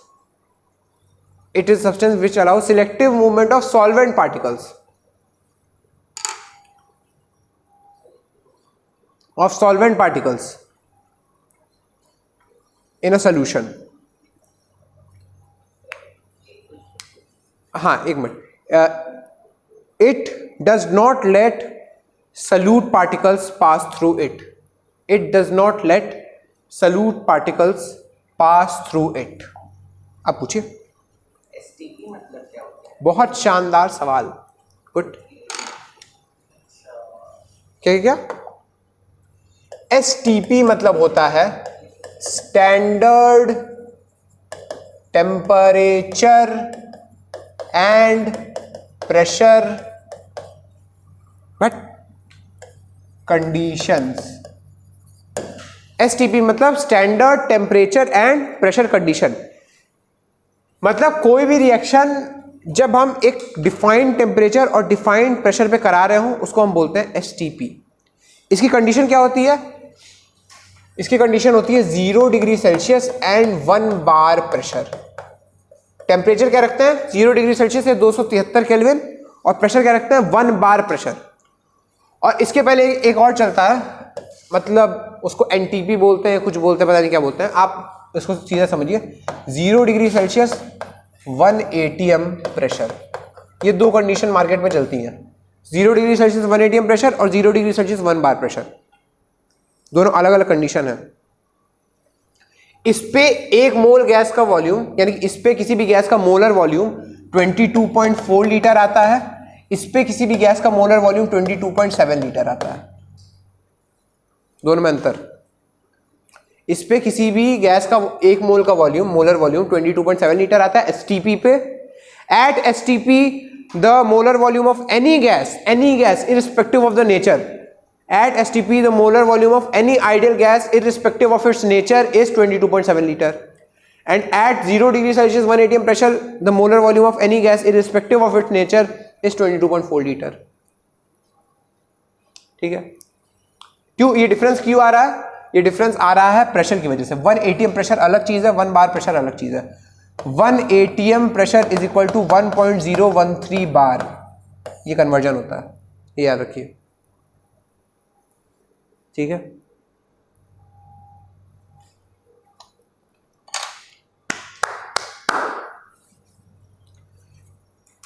क्या एसपीएम के बारे में लिख लिया गया है, ऑस्मोसिस के बारे में लिख लिया गया है। अब हम पढ़ेंगे ऑस्मोटिक प्रेशर क्या होता है। ठीक है, उसके पहले मुझे बहुत चुल मच रही है, तो क्या मैं एरो का थोड़ा सा यूज करूं, थोड़ा सा लिटिल। हाँ, क्या मतलब आपने ऑर्गेनिक, मेरे को एक बार दिखाओ यार, तुमने कहाँ तक ऑर्गेनिक पढ़ी है, मेरे को थोड़ा सा आइडिया लग जाए, ताकि मैं, क्योंकि मतलब ऑर्गेनिक तो यार वो जान वाली चीज़ है ना। अरे वाह वाह वाह, लाइट बहुत शानदार। हेक्सागन, अरे ठीक है, बेंजीन बनाना आता है भाई, बहुत बढ़िया। यहाँ पे टेम्परेचर भी लिखना है 175 डिग्री सेल्सियस।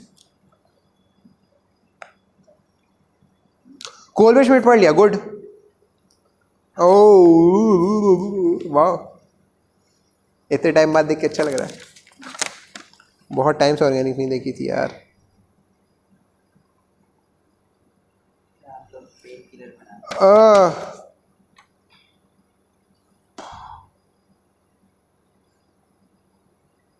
पिक्रिक एसिड बनाने का बेटर तरीका क्या है? पिक्रिक एसिड क्या होता है भाई?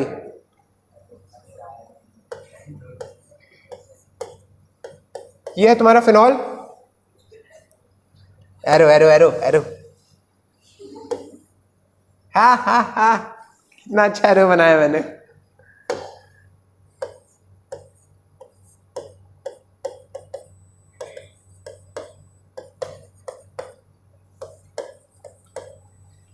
क्या इसको बोलते हैं, इसको क्या बोलते हैं?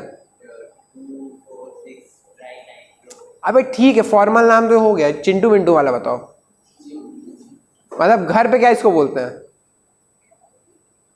कॉमन नेम क्या है? हाँ, अबे यार फिर भी इसको बोलते हैं पिक्रिक एसिड। क्या बोलते हैं?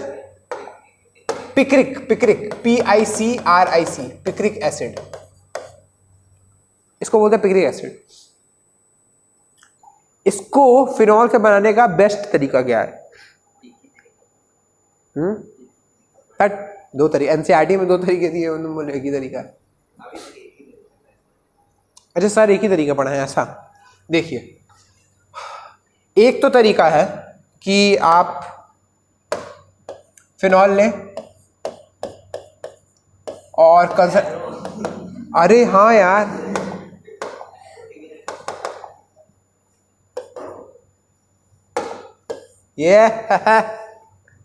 see how I made it।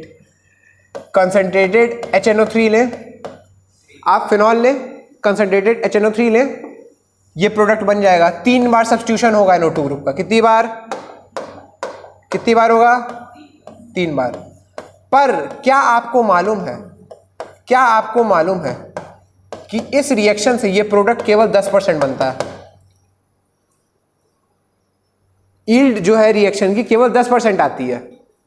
क्यों? क्योंकि concentrated HNO3 also being a good nitrating agent, but ये बहुत ज्यादा तगड़ा ऑक्सीडाइजिंग एजेंट है। कंसंट्रेटेड HNO3 एक नाइट्रेटिंग एजेंट, नाइट्रेटिंग एजेंट क्या होता है? जो NO2 को लगाए। नाइट्रेटिंग एजेंट क्या होता है? जो NO2 को लगाए।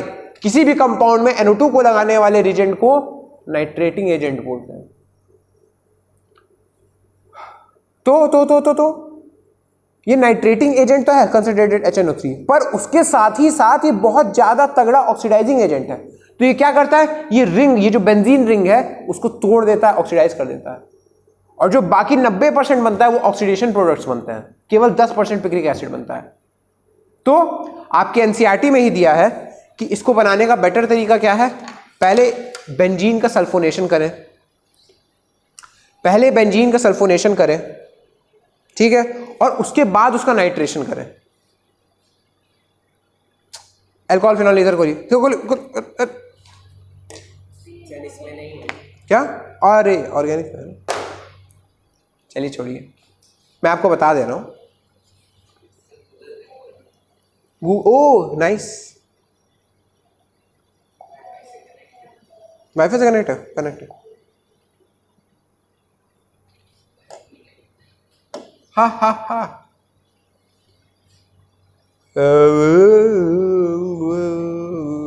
अल्कोहल एनसीईआरटी ना, एनसीईआरटी सोल्यूशन का क्या करूंगा? अबे सोल्यूशन थोड़ा चाहिए, इसको कैसे भगाऊं? ये हाँ,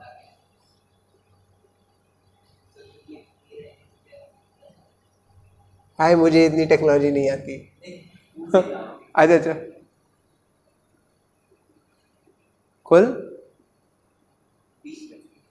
खुल जा, खुला क्या ऐसे?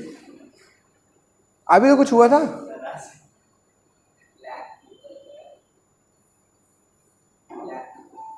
क्या कर रहा?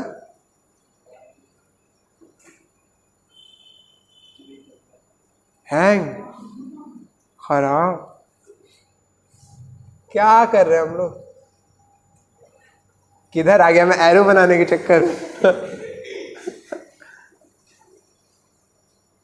छोड़, लास्ट ट्राई। अरे यार नहीं चाहिए तुम्हारे सोल्यूशन मुझे।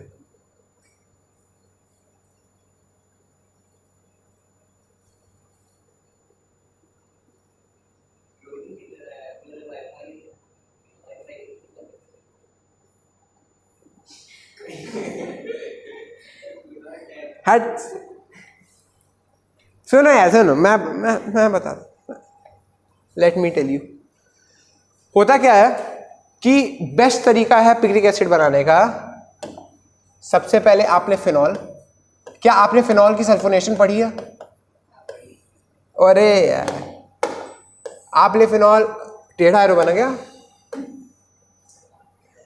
फिनॉल की करिए सल्फोनेशन। सल्फोनेशन कैसे करते हैं? कॉन्सेंट्रेटेड H2SO4 से हीट करके, या फिर H2H2O7 से हीट करके। H2H2O7 नहीं, अरे कोई बात नहीं। तो आप इसकी सल्फोनेशन कर दीजिए। डाई सल्फोनेशन होती है फिनॉल की, यहां पे डाई सल्फोनेशन करा दीजिए, और फिर इसको ट्रीट करिए HNO3 से, सिंपल HNO3 से ट्रीट करिए। तीनों जगह पे सब्स्टिट्यूशन हो जाएगी।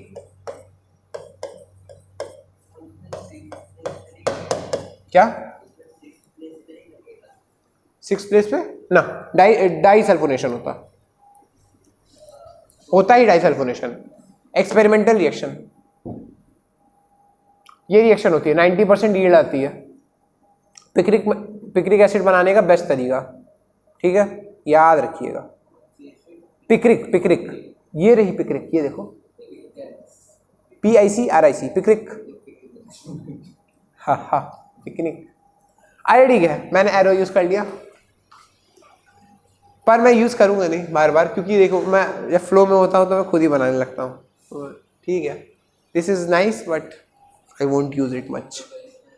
हाँ, वो प्रोफेशनल है ना, बढ़िया बढ़िया, ठीक है। अच्छा सुनिए, हम अपने मुद्दे पे वापस आते हैं, बहुत भटक जाते हैं। कहाँ पे थे? हाँ, ऑस्मोसिस पढ़ रहे थे। अब हमें पढ़ना ऑस्मोटिक प्रेशर, तो जल्दी से हेडिंग डालिए ऑस्मोटिक प्रेशर। Osmotic pressure. और क्या आपने, यार मैं सबसे बढ़िया ना एनसीईआरटी में डायग्राम खोल लेता हूँ। हाँ, आप हेडिंग डालिए ऑस्मोटिक प्रेशर को डालिए। इसकी मम्मी की इज्जत करूंगा मैं।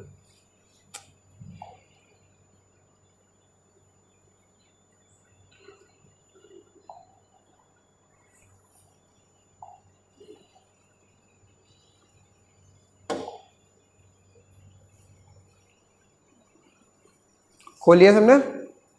लिख लिया सबने? अरे यार, ये इतने दिन से यहीं बैठा है क्या?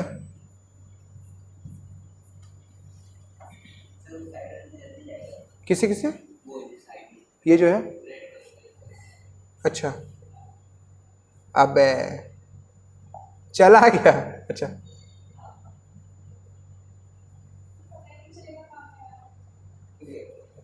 You are nice. अरे देखो देखो, हमारे भाग्य, अहो भाग्य हमारे, अहो भाग्य हमारे। देखिए देखिए, मैं खुद से फिगर बनाऊं, इससे बढ़िया कितना अच्छा फिगर है ये। अब देखिए सुनिए, ऑस्मोटिक प्रेशर क्या चीज है। मान लीजिए ऑस्मोसिस हो रहा है, ठीक है, ऑस्मोसिस हो रहा है, पर मैं क्या चाहता हूं कि ऑस्मोसिस ना हो। ऑस्मोसिस हो रहा है तो क्या होगा, हाई प्रेशर साइड से लो प्रेशर साइड की तरफ सॉल्वेंट मॉलिक्यूल्स का फ्लो होगा, पर मैं चाहता हूं कि ऑस्मोसिस ना हो, तो मैं क्या करूंगा, मैं दोनों साइड का प्रेशर बराबर कर दूंगा। ऑस्मोसिस कब नहीं होगा, अगर दोनों साइड का प्रेशर बराबर हो जाए। अगर सॉल्यूशन की साइड पे भी उतना ही प्रेशर क्रिएट हो जाए तो क्या ऑस्मोसिस होगा? नहीं। अच्छा सुनिए, क्या ऑस्मोसिस का रीजन है प्रेशर डिफरेंस? क्या ऑस्मोसिस का रीजन है pressure difference? The principal of osmosis is pressure difference. What is the principal of osmosis? Principal of osmosis, भाई जब हम डिफाइन कर रहे हैं ऑस्मोसिस को कि osmosis is the movement of solvent molecules from high pressure region to low pressure region, तो principle basis क्या ऑस्मोसिस का? प्रेशर का डिफरेंस, प्रेशर का डिफरेंस। और प्रेशर डिफरेंस कितना क्रिएटेड है? P naught minus P S. कितना प्रेशर डिफरेंस क्रिएटेड है? P naught minus P S. Solvent का प्रेशर क्या था? P naught. सोल्यूशन का क्या था? P S. तो प्रेशर डिफरेंस टोटल कितना क्रिएटेड है? P naught minus P S. इतना प्रेशर डिफरेंस क्रिएटेड है दोनों के बीच में। तो अगर सोचिए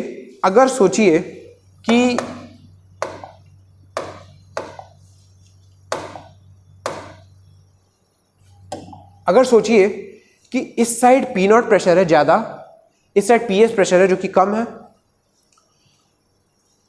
अब इस साइड सॉल्यूशन की साइड मैं कुछ एक्स्ट्रा प्रेशर लगा दूं, सॉल्यूशन की साइड मैं कुछ एक्स्ट्रा प्रेशर लगा दूं। एक मिनट इधर देखिएगा, क्या यहां पे ज्यादा प्रेशर है, क्या यहां पे कम प्रेशर है? तो सॉल्वेंट मॉलिक्यूल्स इधर से इधर फ्लो करेंगे। अगर मैं सोचिए इस साइड पे ज्यादा प्रेशर लगा दूं जिससे वो सॉल्वेंट मॉलिक्यूल इधर की तरफ फ्लो कर ही ना पाए, वो वहीं पे रुक जाए। मैं क्या कर रहा हूं कि मैं सॉल्यूशन वाली साइड पे ज्यादा प्रेशर लगा रहा हूं कि क्या हो, सॉल्वेंट मॉलिक्यूल्स वहीं के वहीं रुक जाए, फ्लो कर ही ना पाए। ठीक है, उस प्रेशर को मैं बोलता हूं osmotic pressure. The pressure applied on the lower pressure side which prevents osmosis is called osmotic pressure.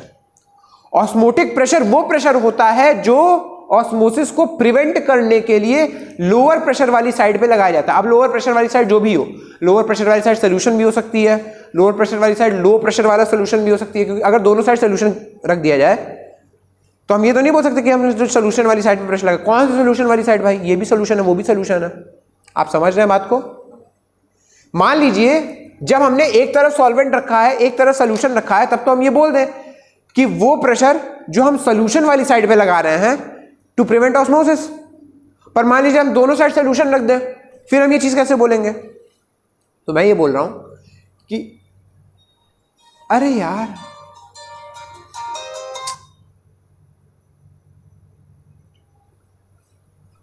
मान लीजिए कि मैं ये बोल रहा हूं कि osmotic pressure is that pressure जो कि हम लगा रहे हैं किस साइड, लोअर प्रेशर वाली साइड पे, just to prevent osmosis, just to prevent osmosis. मतलब ऑस्मोसिस को प्रिवेंट करने के लिए जो हम इस साइड पे प्रेशर लगा दें। अगर सुनिए, सॉल्वेंट मॉलिक्यूल्स का फ्लो कब तक हो रहा है? जब तक दोनों साइड का प्रेशर बराबर ना हो जाए। अगर हम पहले ही दोनों साइड का प्रेशर बराबर कर दें तो क्या सॉल्वेंट मॉलिक्यूल्स का फ्लो होगा? नहीं होगा। ऑस्मोसिस होगा? नहीं होगा। ऑस्मोसिस होगा ही नहीं। और उतना प्रेशर, जितना प्रेशर हमें चाहिए ऑस्मोसिस को प्रिवेंट करने के लिए, it is called osmotic pressure. तो क्या मैं बोल सकता हूं कि ऑस्मोसिस हो रहा है प्रेशर डिफरेंस की वजह से? ऑस्मोसिस किसकी वजह से हो रहा है? प्रेशर डिफरेंस की वजह से। इसी pressure difference P naught minus P S की वजह से। तो अगर मैं P naught minus P S जितना ही प्रेशर लगा दूं लोअर प्रेशर वाली साइड पे, तो क्या ऑस्मोसिस होगा? अगर मैं P naught minus P S जितना ही प्रेशर लगा दूं लोअर प्रेशर वाली साइड पे, तो क्या ऑस्मोसिस होगा? नहीं होगा। तो इसी को मैं बोलता हूं ऑस्मोटिक प्रेशर, और इसको हम डिनोट करते हैं पाई से। इसी को मैं बोलता हूं क्या? ऑस्मोटिक प्रेशर, और इसको मैं डिनोट करता हूं किससे? पाई से। अब समझिए, जितना ज्यादा कंसंट्रेशन ऑफ सॉल्यूशन होगा, कंसंट्रेशन ऑफ सॉल्यूशन ज्यादा का क्या मतलब है? कि उसमें हमने ज्यादा सॉल्यूट ऐड किया हुआ है, उसमें हमने ज्यादा सॉल्यूट ऐड किया हुआ है। सुनिए, ध्यान से सुनिएगा। कंसंट्रेशन ऑफ सॉल्यूशन ज्यादा होने का मतलब है कि उसमें हमने ज्यादा सॉल्यूट ऐड किया हुआ है। क्या जितना ज्यादा सॉल्यूट ऐड करेंगे उतना ज्यादा हमारा वेपर प्रेशर कम होता जाएगा?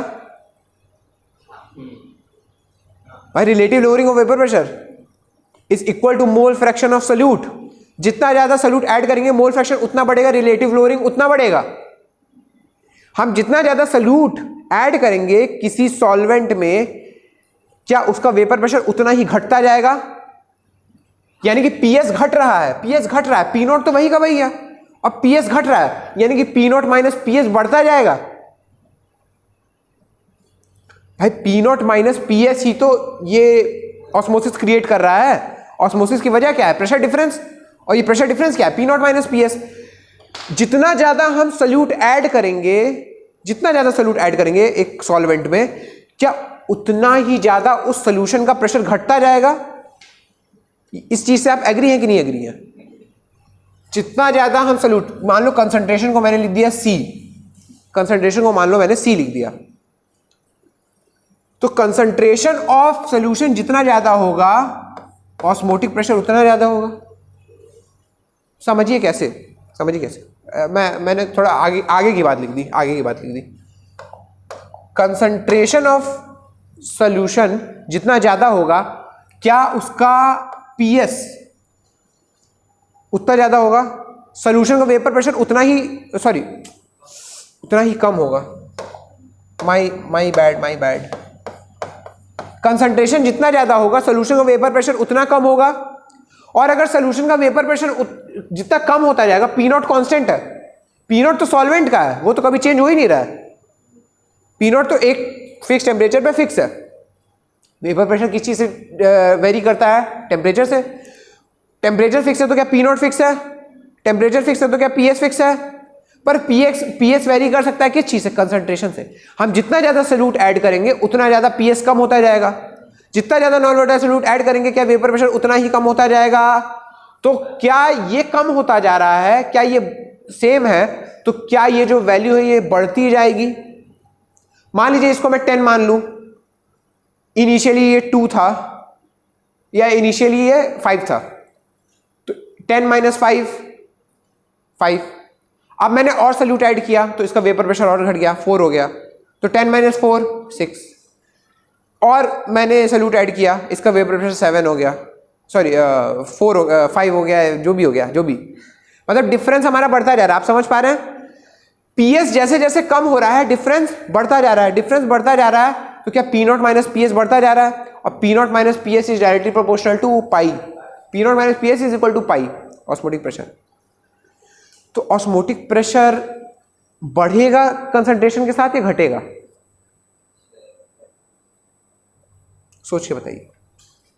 भाई ऑस्मोटिक प्रेशर किसके बराबर है, P naught minus P S के, और कंसंट्रेशन को बढ़ाने के साथ साथ P naught minus P S क्या हो रहा है,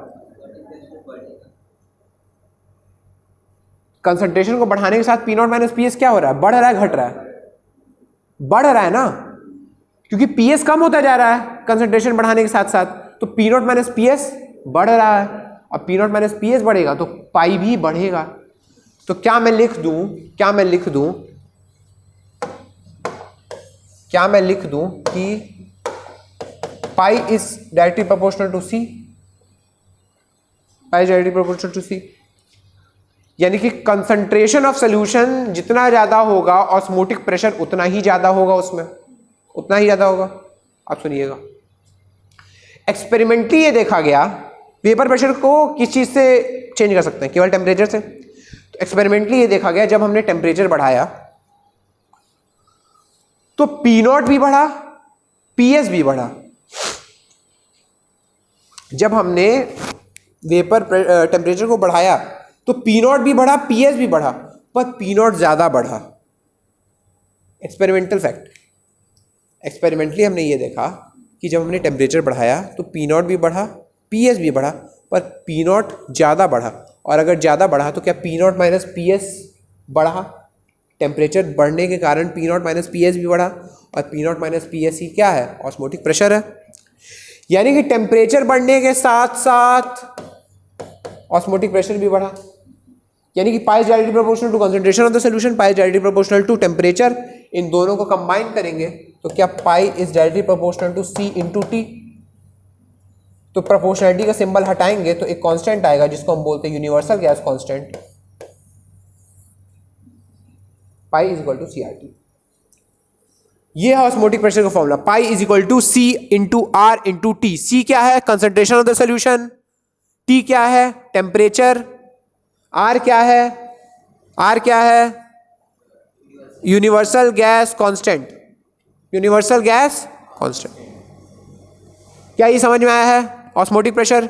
डेफिनेशन लिख लीजिए, लिखिए डेफिनेशन, लिख लीजिए, लिखिए डेफिनेशन, लिखिए लिखिए सबसे पहले principle of osmosis is pressure difference. लिखिए principle of osmosis is pressure difference, principle of osmosis is pressure difference, and that pressure difference is equal to, principle of osmosis is pressure difference, and that pressure difference is equal to P naught minus Ps, and that pressure difference is equal to P naught minus Ps, and P naught minus Ps is equal to pi osmotic pressure, P naught minus Ps is equal to pi osmotic pressure। फिर इसकी definition लिखिए, फिर इसकी definition लिखिए, it is the pressure, लिखिए it is the pressure, it is the pressure which should be applied, which should be applied on the lower pressure side. It is the pressure which should, मैं solution solvent कुछ नहीं लिखवा रहा हूं, मैं lower pressure higher pressure लिखवा रहा हूं इसलिए ताकि आप समझ में। It is the pressure which should be applied on the lower pressure side to just prevent osmosis, to just prevent osmosis।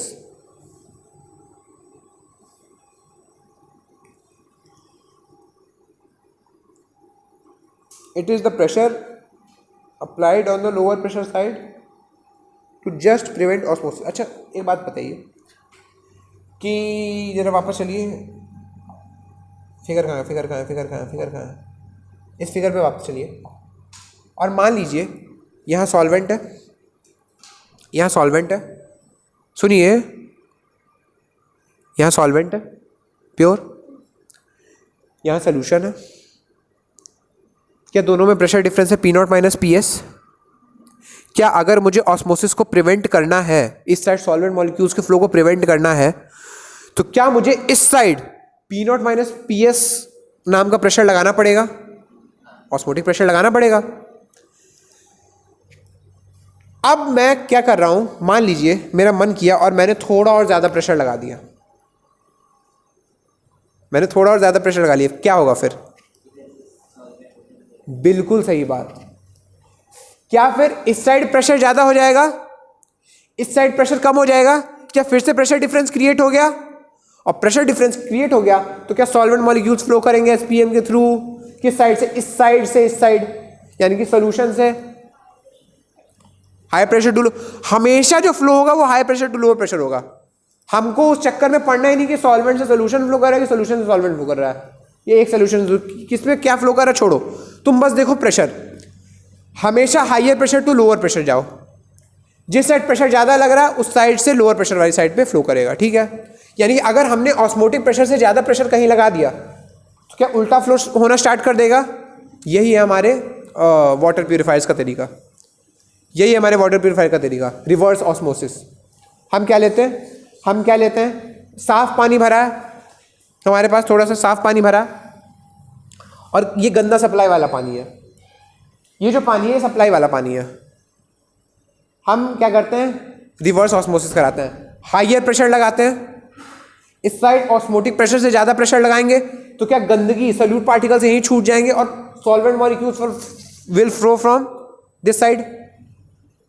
Reverse osmosis आपके पानी में जो आपके घरों में पानी का फिल्टर है ऐसे काम करता है वो।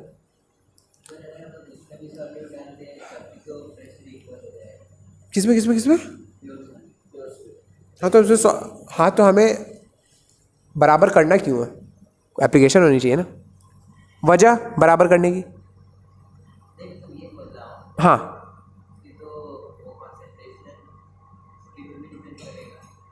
क्या जी, टेम्परेचर पे भी डिपेंड कर रहा है, कंसंट्रेशन पे भी डिपेंड कर रहा है जी, बिल्कुल।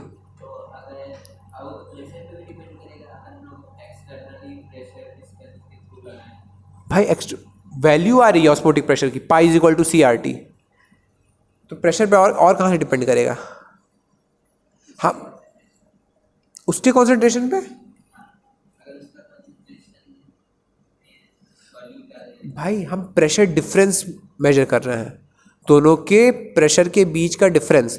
मान लो मैंने, अगर तुम ये बोलो ना कि मैं इस साइड में सॉल्यूट डाल दूं तो इस साइड में सोल्यूशन बन जाएगा, इस साइड में सोल्यूशन बन जाएगा, फिर भी हमें चेक तो केवल प्रेशर डिफरेंस करना है, हमें चेक तो फिर भी प्रेशर डिफरेंस ही करना है। मान लो इस साइड P1 प्रेशर हो गया, इस साइड P2 प्रेशर हो गया, हमारा काम बस P2 माइनस P1 से। हमें ना इस साइड का एग्जैक्ट प्रेशर जानना है ना इस साइड का एग्जैक्ट प्रेशर जानना है, हमारा काम केवल और केवल प्रेशर डिफरेंस है। ऑस्मोसिस में हमारा काम केवल और केवल प्रेशर डिफरेंस है। किस चीज़ से? प्रेशर डिफरेंस है। दोनों साइड सोल्यूशन ले लो या एक साइड सॉल्वेंट ले लो, एक साइड सोल्यूशन ले लो, कुछ भी ले लो, हमारा काम किससे है? प्रेशर डिफरेंस से। क्या समझ में आया? ऑस्मोटिक प्रेशर समझ में आया है, आ गया है? क्या pi is equal to C R T समझ में आया है? Pi is equal to C R T लिख लीजिए, जल्दी लिख लीजिए, इसको लिखिए कि जितना ज़्यादा हम कंसंट्रेशन इंक्रीज करेंगे सोल्यूशन का, क्या इसका ये मतलब है कि हम सोल्यूट को उतना ही ऐड कर रहे हैं? जितना ज़्यादा सोल्यूट को ऐड करेंगे कि पीएस बढ़ेगा, ये सब थोड़ा बहुत लिख लीजिएगा कि जितना ज़्यादा सोल्यूट को ऐड करेंगे पीएस घटेगा।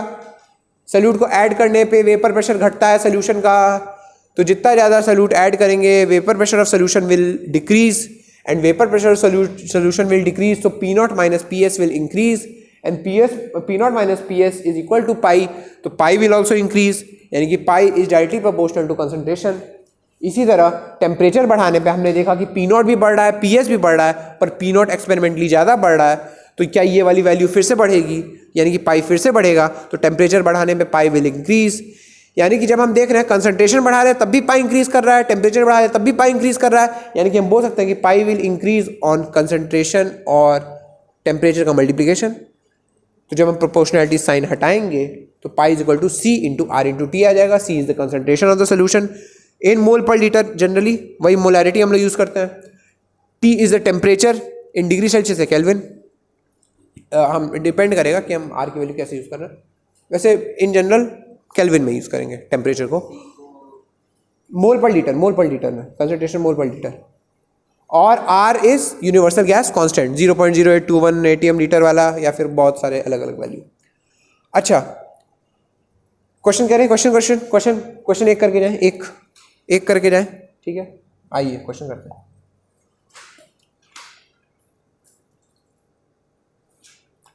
क्वेश्चन लिखिए, अ केन शुगर सोल्यूशन, चीनी पानी का solution, a cane sugar solution has an osmotic pressure, a cane sugar solution has an osmotic pressure of 2.46 atm. A cane sugar solution has an osmotic pressure of 2.46 atm at 300 Kelvin. What is the molarity of the solution? What is the molarity of the solution? Molarity, हाँ capital M, molarity raw.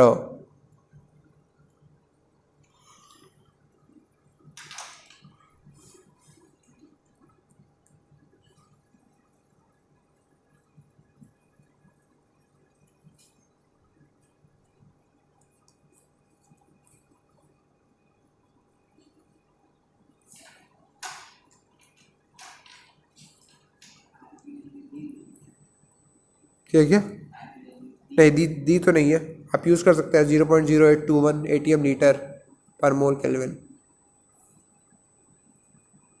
Are की value क्या सबको पता है? Are की value होती है 0.0821 ATM litre पर मोल केल्विन।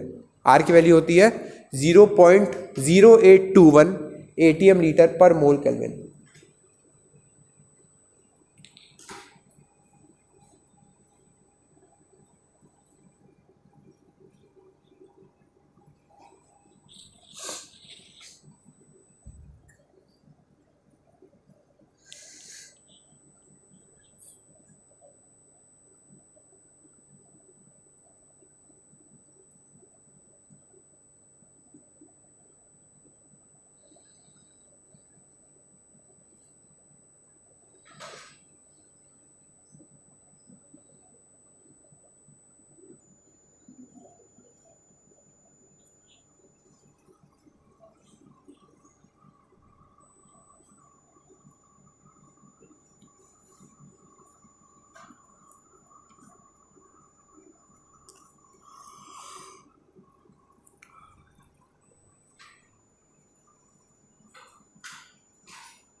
आसान सा क्वेश्चन है भाई, आसान सा क्वेश्चन है।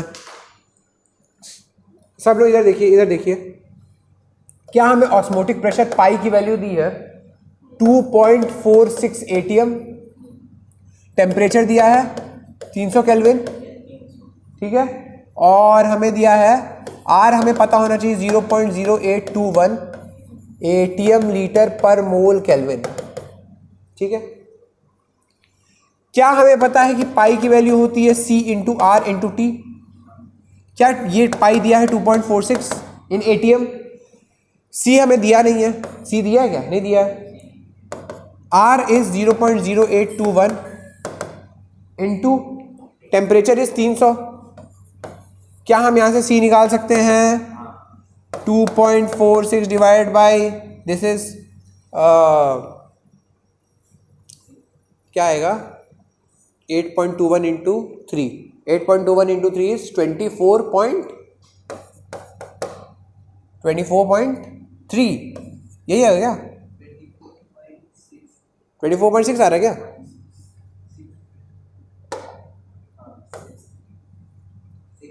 क्या 63? क्या C की वैल्यू आ गई ऑलमोस्ट 0.1 मोलर? अबे 2.46 डिवाइड बाई 24.63 क्या आएगा? अबे उस्मान भैया कैलकुलेटर से गलत। अरे क्या समझ में आया है कैसे करना है इसको?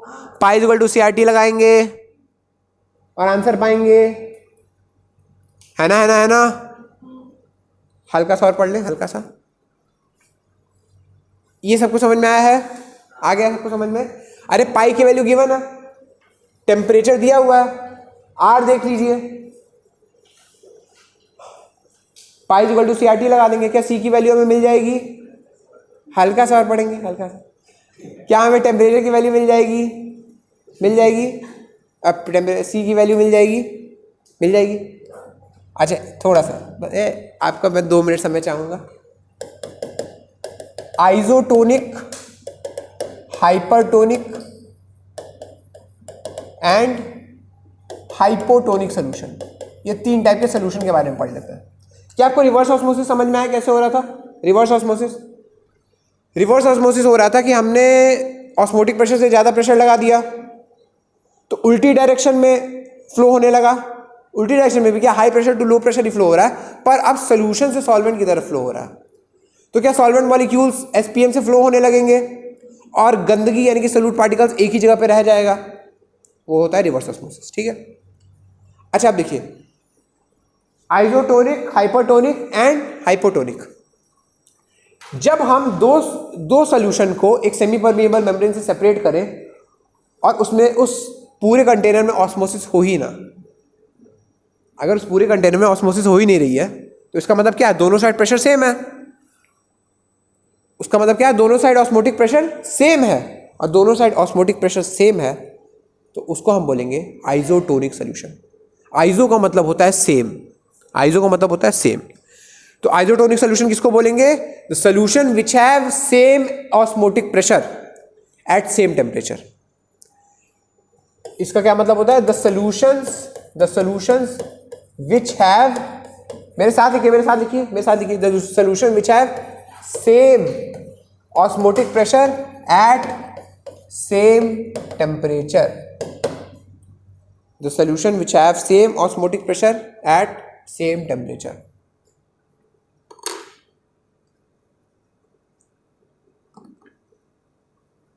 मतलब एट सेम टेम्परेचर, मतलब किसी भी गिवन टेम्परेचर पे उनकी ऑस्मोटिक प्रेशर सेम होने चाहिए। अच्छा पाई क्या होता है? Pi is equal to C into R into T. R तो पहले ही कांस्टेंट है, तो दो ऑस्मोटिक सोल्यूशन की कंडीशन क्या है? दो ऑस्मोटिक सोल्यूशन बोल रहा, ऐसे सोल्यूशन की जिनके ऑस्मोटिक प्रेशर सेम है उनकी कंडीशन क्या बनेगी? क्या उन दोनों के पाई इक्वल होंगे? उन दोनों के पाई इक्वल होंगे, यानी कि क्या concentration of solution 1 into temperature solution 1 is equal to concentration of solution 2 into temperature of solution 2। यह है condition for isotonic solution. Condition for isotonic solution लिख लीजिए, C1T1 is equal to C2T2, क्योंकि R तो कट जाएगा तो C1T1 is equal to C2T2। Hypertonic solution क्या होता है? हाइपरटोनिक सोल्यूशन, हाइपरटोनिक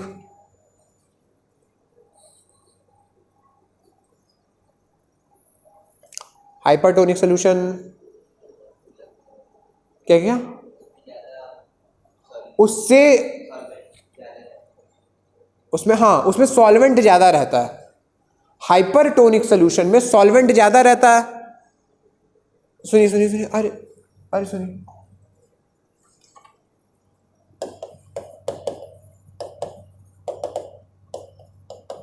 सुनिए, मान लीजिए कुछ ये रखा है, कुछ भी सब्सटेंस है, इसमें सॉल्वेंट ज़्यादा है, इसमें सॉल्वेंट ज़्यादा है, और इसके बाहर हमने कोई ऐसी सराउंडिंग क्रिएट कर दी कि यहाँ पे सॉल्यूशन है। ठीक है, मान लीजिए अंदर कुछ रखा है जिसमें सॉल्वेंट है, बाहर हमने एक सॉल्यूशन की सराउंडिंग क्रिएट कर दी। क्या ये इसका प्रेशर P0 होगा? क्या इसका प्रेशर PS होगा? क्या हाई प्रेशर से लो प्रेशर की तरफ सॉल्वेंट पार्टिकल्स मूव करेंगे?